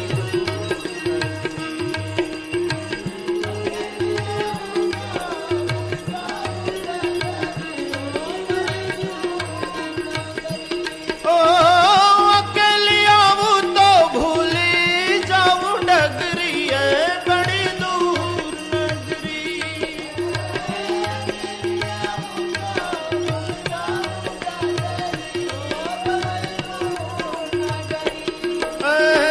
दूर नगरी बड़ी दूर नगरी।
काना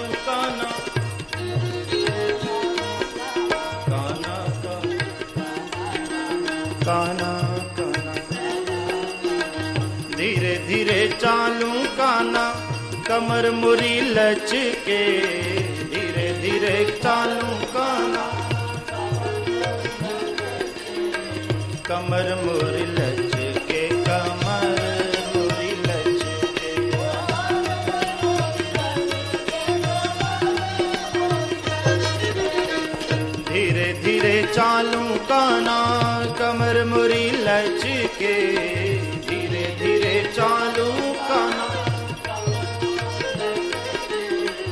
झटपट चालूं तो झटपट चालूं तो भीग जाऊं सगरी बड़ी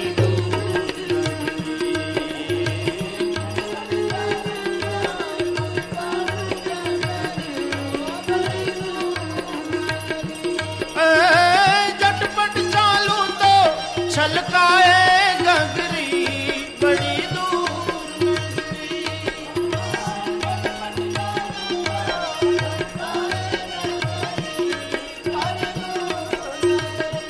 कैसे आऊं मैं कनाई कैसे आऊं मैं कनाई तोरी गोकुल नगरी है बड़ी दूर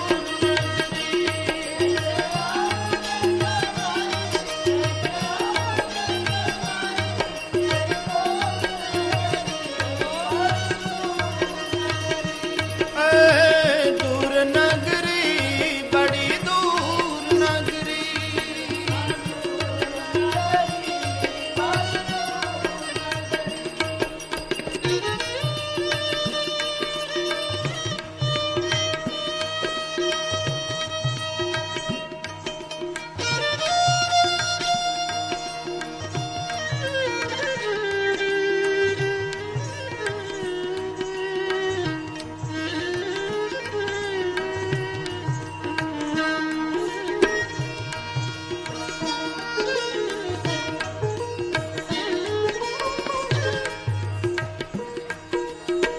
भाई मेरा कहे प्रभु गिरिधर ना गुण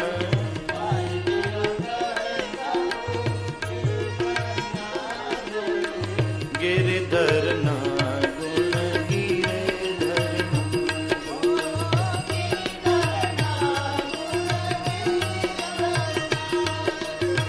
मेरा भाई कहे प्रभु गिरिधर ना गुण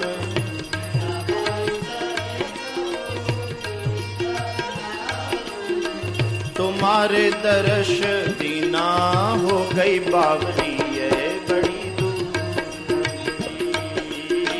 तुम्हारे दर्श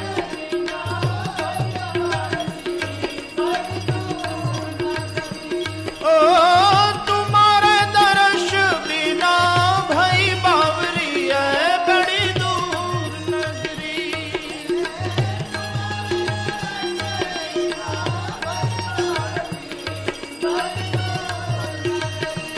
कैसे आऊं मैं कनाई कैसे आऊं मैं कनाई तोरी गोकुल नगरी है बड़ी दूर नगरी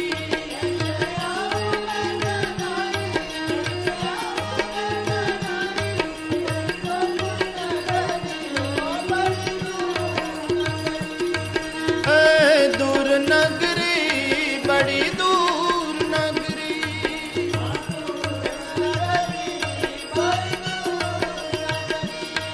बड़ी दूर नगरी बड़ी दूर नगरी बड़ी दूर नगरी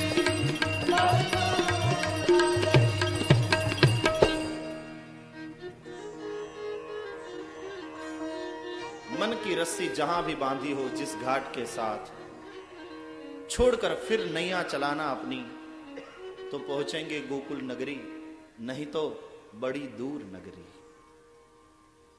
श्रम एव ही केवलम तो मन की रस्सी को छोड़कर आइए चले अपनी नैया को लेकर नैमिषारण्य में शवनकादि ऋषिमुनियों का सहस्त्रवार्षिक सत्र चल रहा है बैठे हैं सब सभा में वक्ता के स्थान पर श्री सुत जी हैं ऋषि मुनियों ने सुत जी को प्रणाम करके प्रश्न पूछे हैं कुछ महाराज आप धर्मशास्त्र इतिहास पुराण सब जानते हैं आपके गुरु महाराज भगवान वेदव्यास की कृपा से तो महाराज आप अपनी मनीषा की मथानी लेकर मंथन करिए सभी वेदों का पुराणों का शास्त्रों का इतिहासों का और जो सिद्धांत नवनीत मिले वो हमें दीजिए हम यहां श्रद्धायुक्त होकर बैठे घोर कलिकाल आया है, लोग अल्पायुषी हो गए हैं, दीर्घायुषी नहीं रहे, क्षणभंगुर है जीवन। करने योग्य हजार काम हैं, श्रवण करने योग्य हजारों विषय हैं। सभी धर्मशास्त्र, इतिहास, पुराण ये तो हम कैसे समझ पाएंगे, लेकिन आपके जैसे महापुरुष जो सब कुछ जानते हैं, वेदों का ज्ञान है, पुराणों का ज्ञान है, धर्मशास्त्र का ज्ञान है, आप उसका मंथन करके अपनी मनीषा की मथानी से हमको यह बताइए कि सब वेद, शास्त्र, पुराण क्या कहना चाहते हैं, उसका सार क्या है। सिद्धांत नवनीत निकालिए और हमको दीजिए। हे सूत, भगवान श्री कृष्ण वसुदेव और देवकी के घर क्यों प्रकट हुए आप भलीभांति जानते हैं। तुम्हारा कल्याण हो सुत जी, हमें भगवान की मंगलमयी कथा सुनाइए। श्रोताओं ने वक्ता को आशीर्वाद दिया, सूत जानासि भद्रंते, भद्रंते तुम्हारा कल्याण हो, चिरंजीव हो तुम। श्रोता आशीर्वाद देते हैं, यहां आरंभ में दिया, वैसे अंत में तो देते ही हैं। श्रोता जब आभार व्यक्त करते हैं कि भगवान आपको लंबी आयु दे, स्वास्थ्यपूर्ण निरामय लंबी आयु आपको मिले, क्योंकि उसमें हमारा ही स्वार्थ है। निरामय और लंबी आयु होगी तो आप कथा सुनाते ही रहेंगे और हम सुनते ही रहेंगे। यहां श्रोताओं ने वक्ता को आशीर्वाद देते हुए कहा, भद्रंते तुम्हारा कल्याण हो सुत, भगवान की मंगलमयी कथा सुनाइए, भगवान के अवतार चरित्रों की कथा सुनाइए। वयंतु न वितृप्याम उत्तम श्लोक विक्रमे, यशृण्वतां रसज्ञानां स्वादु स्वादु पदे पदे। वयंतु न वितृप्याम उत्तम श्लोक विक्रमे, यशृण्वतां रसज्ञानां स्वादु स्वादु पदे पदे।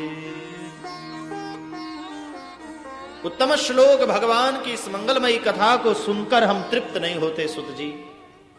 नित्य नवीन स्वाद मिलता है, किसको? रसज्ञानाम, जो रसज्ञ है, रस को जानने वाले। भगवान की कथा सुनोगे, परम शांति और परम तृप्ति का अनुभव तो होगा ही होगा, लेकिन अतृप्ति भी बनी रहेगी। जिसमें प्यास और तृप्ति दोनों बने रहते हैं उसको प्रेम कहते हैं। प्रेम में प्यास और तृप्ति दोनों बने रहते हैं।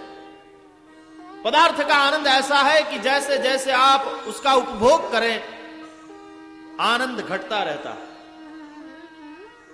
तृप्त हो जाते हैं आप तो फिर प्यास नहीं रहती।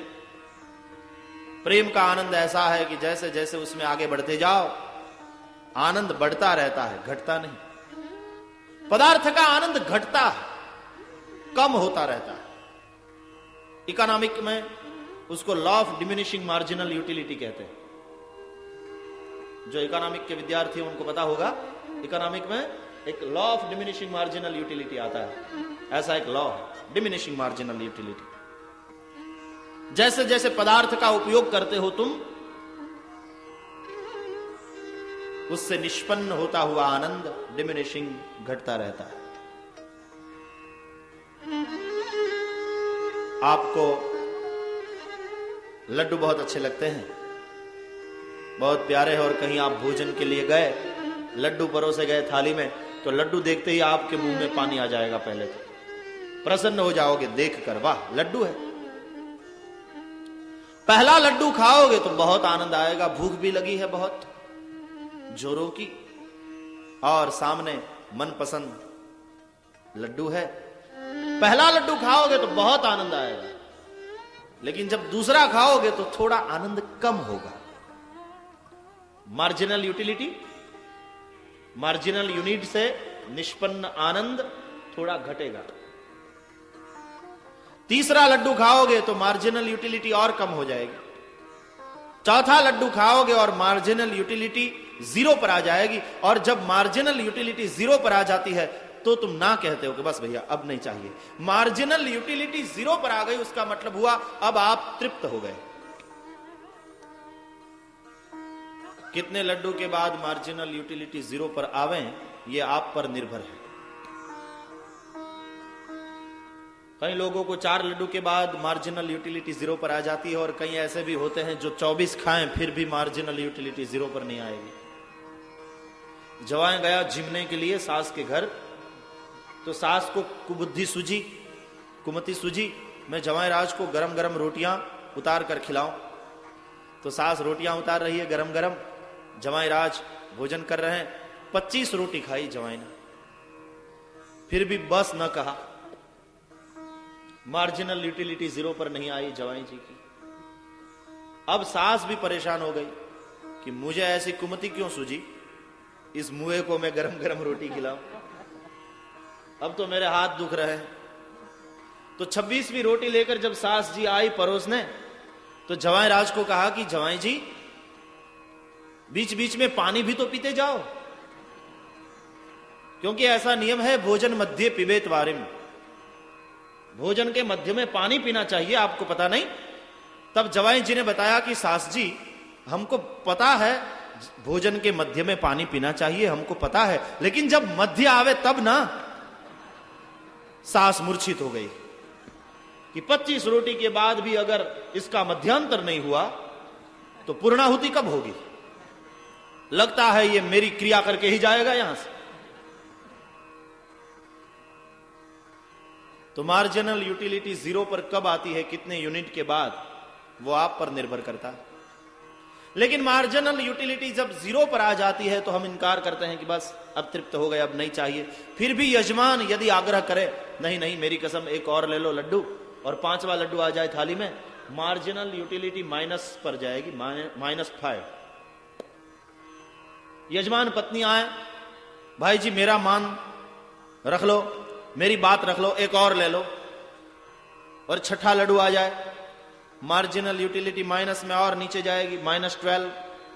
अब यजमान की बेटी आ जाए, अंकल मुझे नाराज ना करिएगा, मेरी तरफ से एक और ले लो, और 7वां लड्डू आ जाए थाली में, मार्जिनल यूटिलिटी -20। अब तो माइनस के नीचे इतनी गई कि एक समय ऐसा आएगा कि आप लड्डू देखेंगे और आप ऊबने लगेंगे, ऐसा लगेगा कि अभी उल्टी हो जाएगी, वॉमिट हो जाएगा। जिस लड्डू को देखते ही आप इतने प्रसन्न हो गए थे, उसी लड्डू से आप अभी उब गए।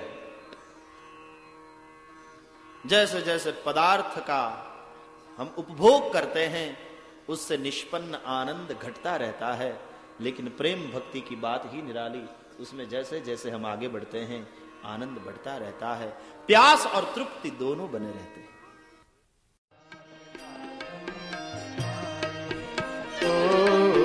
गोविंद गोविंद गाइए रे, भजो राधे गोपाल कृष्ण गाइए रे।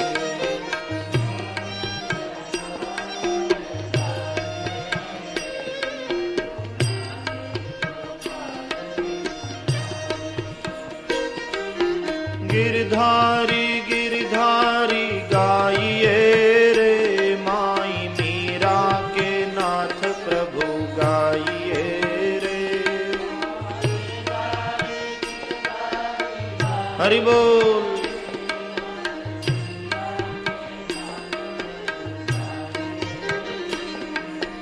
गिरधारी गिरधारी गाइए रे, माई मीरा के नाथ प्रभु गाइए रे।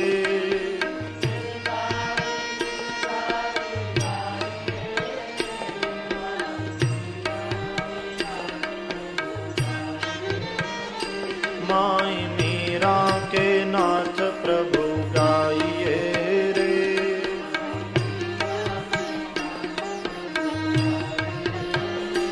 माई मीरा के नाथ प्रभु गाइए रे।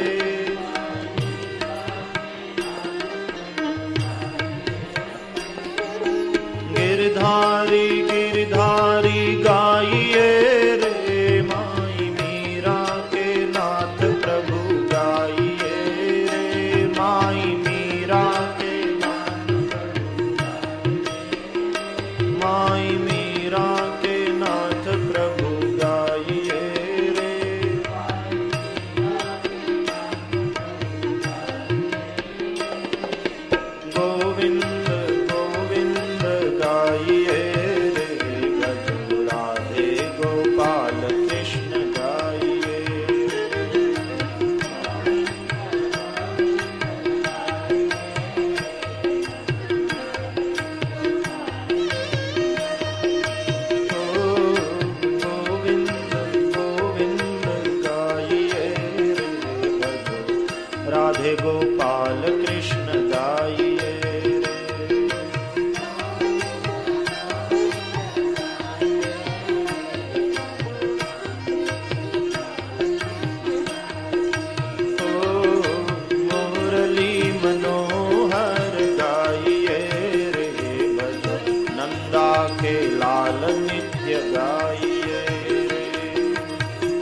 नंदा के लाल नित्य गाइए।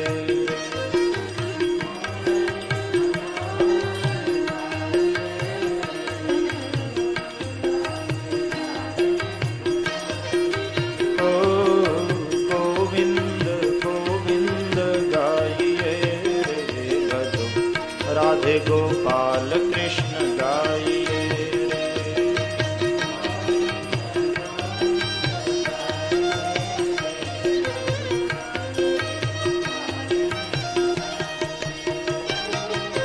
गिरधारी गिरधारी गाइए रे माई मीरा के नाथ प्रभु गाइए रे।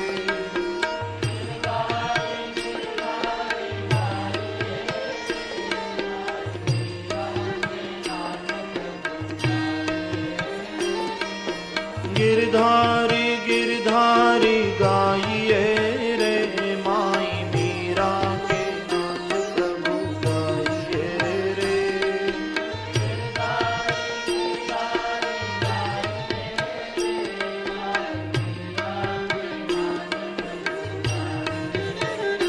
माई मीरा के नाथ प्रभु गाइए रे।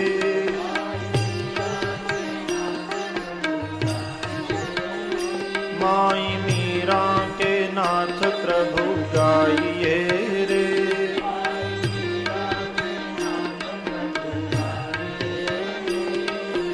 गिरधारी गिरधारी गाइए रे माई मीरा के नाथ प्रभु गाइए रे। माई मीरा के नाथ प्रभु गाइए। माई मीरा के नाथ प्रभु गाइए रे।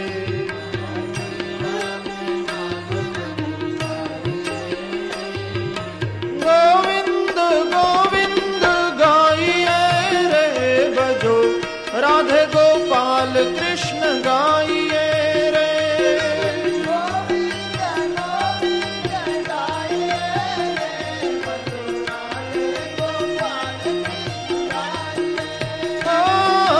गोविंद गोविंद गाइए रे भजो, राधे गोपाल कृष्ण गाइए रे।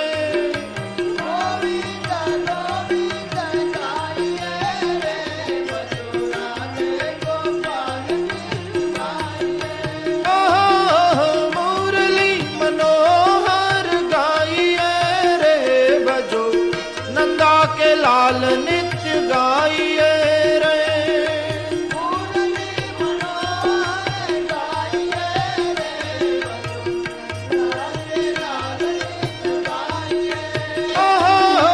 मुरली मनोहर गाइए रे भजो, नंदा के लाल नित्य गाइए रे।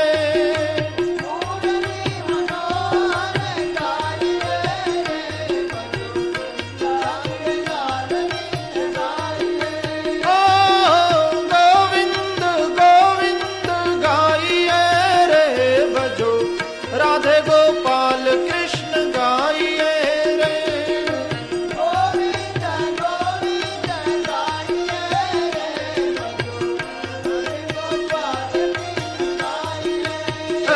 भजो राधे गोपाल कृष्ण गाइए रे।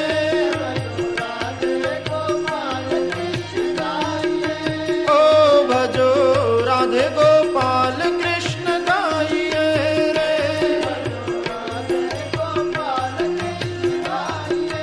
है भजो नंदा के लाल नित्य गाइए रे।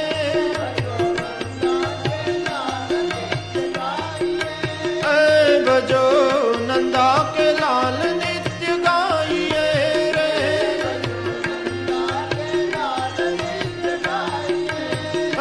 भजो राधे गोपाल कृष्ण गाइए रे।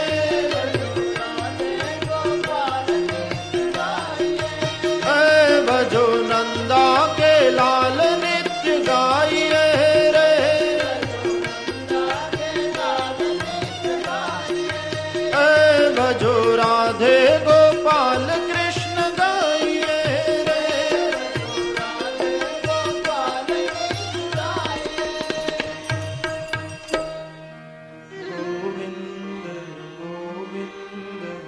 गाइए रे भजो, राधे गोपाल कृष्ण गाइए रे।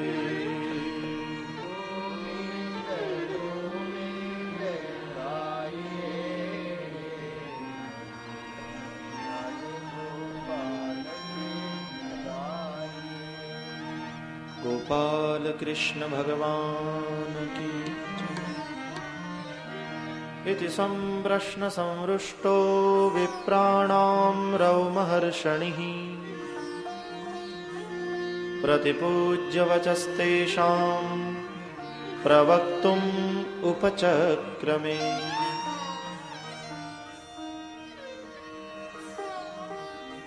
शौनकादि ऋषियों के प्रश्न से प्रसन्न होकर सुत जी ने भगवत कथा का आरंभ किया। नैमिषारण्य में मंगलाचरण करते हुए श्री शुकाचार्य की वंदना की, जिसने अपने अनुभव से श्रीमद् भागवत रूपी अध्यात्म दीप को प्रज्वलित किया, जिस अध्यात्म दीप के प्रकाश से मति में रहा हुआ अंधकार नष्ट हो जाता है। उस व्यास पुत्र शुकाचार्य को मैं नमस्कार करता हूं। नरनारायण भगवान को नमस्कार करता हूं। देवी सरस्वती को नमस्कार करता हूं।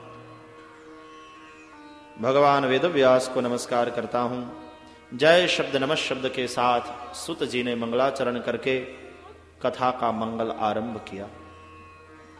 मुनयः साधु पृष्ठोहम भवद्भिर्लोक मंगलम। हे मुनियों, तुमने बहुत सुंदर प्रश्न किया। लोक मंगलम प्रश्न है तुम्हारा। कृष्ण कथा विषयक प्रश्न है। भगवत कथा विषयक प्रश्न पूछने मात्र से हृदय में शांति होती है। धर्म आप किसको कहोगे? धर्म की परिभाषा करते हुए यहां सुत जी ने बताया, सवै पुंसाम परो धर्मो यतो भक्ति ही अधोक्षजे, अहैतुकी अप्रतिहता येनात्मा संप्रसीदति, ययात्मा संप्रसीदति। वही परम धर्म है जिसके आचरण से भगवान के लिए प्रेम होता है। यज्ञ, याग, जाप, तप, कथा श्रवण, तीर्थयात्रा, पूजा, ये सब साधन है। साध्य क्या है? भगवान में रति हो जाए, परमात्मा में प्रेम हो जाए। पूछो अपने आप से, जितना प्रेम हमको परिवार के लिए है, अपने व्यवसाय के लिए है, उतना प्रेम परमात्मा के लिए है?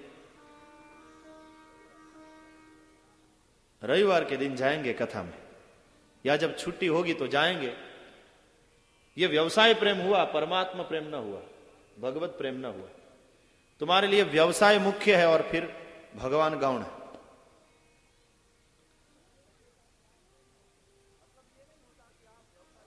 मतलब ये नहीं होता कि आप व्यवसाय छोड़ ही दें और 12 महीने कथा ही सुनते रहें। नहीं, कथा से तो हमारा कर्तव्य क्या है, यही तो समझना है।